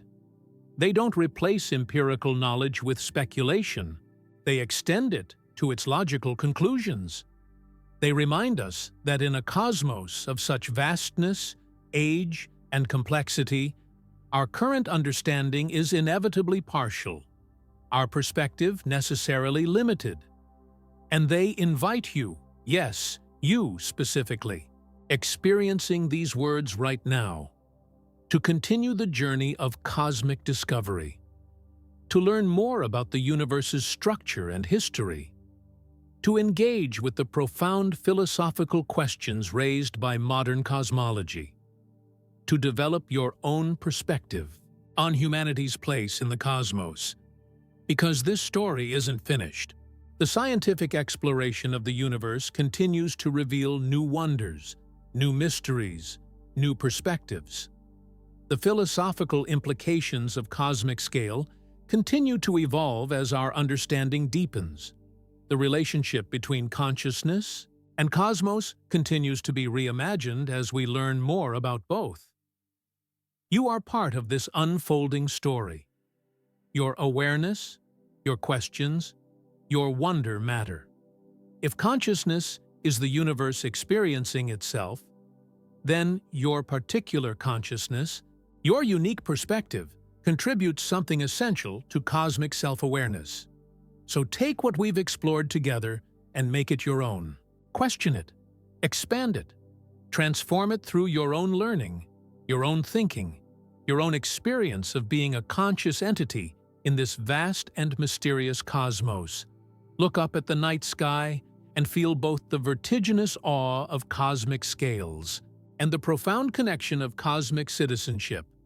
Recognize your simultaneous insignificance in the face of universal vastness, and your significance as a bearer of consciousness, as the universe knowing itself. And remember that the question we began with, how much bigger is our universe, has no final answer. The universe isn't just bigger than we think, it's bigger than we can think. Yet we can think about it, wonder about it, experience connection with it. This paradox isn't a problem to be solved, but a mystery to be lived. As the cosmologist Carl Sagan once wrote, "For small creatures such as we, the vastness is bearable only through love." Perhaps that's the ultimate response to cosmic scale. Not just intellectual understanding, but emotional connection. Not just comprehension, but appreciation. Not just knowledge, but love. Love for the cosmos that gave us birth. Love for the brief, miraculous moment of awareness we've been granted. Love for one another, fellow travelers on this extraordinary journey of cosmic self-discovery.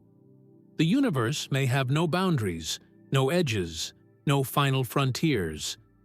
But in our capacity to wonder, to question, to seek meaning in the face of vastness, we participate in something truly boundless.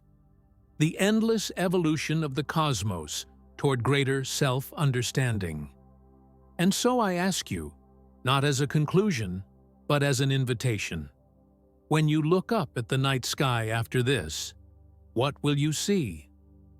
Stars and galaxies, certainly, the visible architecture of an unimaginably vast cosmos. But will you also see your origins, your context, perhaps even aspects of yourself reflected in that ancient light? Will you see not just an external reality separate from you, but the larger body of which you are a temporary expression? Will you recognize that the same processes that forged stars and galaxies also created the consciousness with which you perceive them? The universe has no obligation to make sense to us. Yet somehow, remarkably, it does, at least in part. Its laws can be described mathematically. Its history can be reconstructed through observation and theory. Its future can be projected, albeit with increasing uncertainty the further ahead we look. This comprehensibility is not a given. It's not something we should take for granted. It suggests a profound consonance between our minds and the cosmos that created them, as though the universe has evolved the capacity to understand itself through beings like us. And this brings us to our final thought, the perspective with which I'll leave you to continue your own cosmic journey. The universe isn't just a place. It's a story, a narrative of emergence, of evolution, of increasing complexity, of consciousness arising from unconscious matter, of meaning emerging from mechanism. And we are not just characters in this story. We are also its authors, its readers, its interpreters. Every time we discover something new about cosmic origins or structure, every time we develop a deeper understanding of our place in the universal order, every time we experience awe in the face of cosmic scales, we are participating in the universe's ongoing process of self-discovery. This doesn't mean we're the culmination of cosmic evolution or the ultimate purpose of universal existence. We are almost certainly not. But we are, as far as we know, one of the ways the universe has developed to know itself, to experience itself, to wonder about itself. And in that capacity, each of us, yes, including you, reading these words right now, plays a role in the greatest story ever told. The story of a cosmos becoming conscious of itself. So I invite you to continue questioning, to keep learning, to never lose your sense of wonder. Look up at the stars and see not just lights in the darkness, but a heritage, a context, a conversation spanning billions of years. Look within yourself and recognize not something separate from nature, but nature itself in one of its most remarkable forms, conscious, curious, capable of awe. The universe has no end to its depths, no limits to its mysteries. And perhaps, in our endless capacity for wonder, for discovery, for meaning-making, neither do we. The universe may be infinite. Our lives are certainly finite, but in our connection to the whole, in our participation in the cosmic drama, in our capacity to comprehend and appreciate the grandeur of existence, we touch something truly boundless. The cosmos continues its expansion, its evolution, its journey toward whatever destiny awaits it. And we continue ours, bound to the universe not just by gravity or atomic heritage, but by consciousness itself, the awareness that allows the cosmos to know its own magnificence. How much bigger is our universe? Perhaps the final answer isn't measured in light years or dimensions or multiverses, but in our ever-expanding capacity to wonder about it all. The universe may have no end, but maybe neither does your capacity to marvel at it.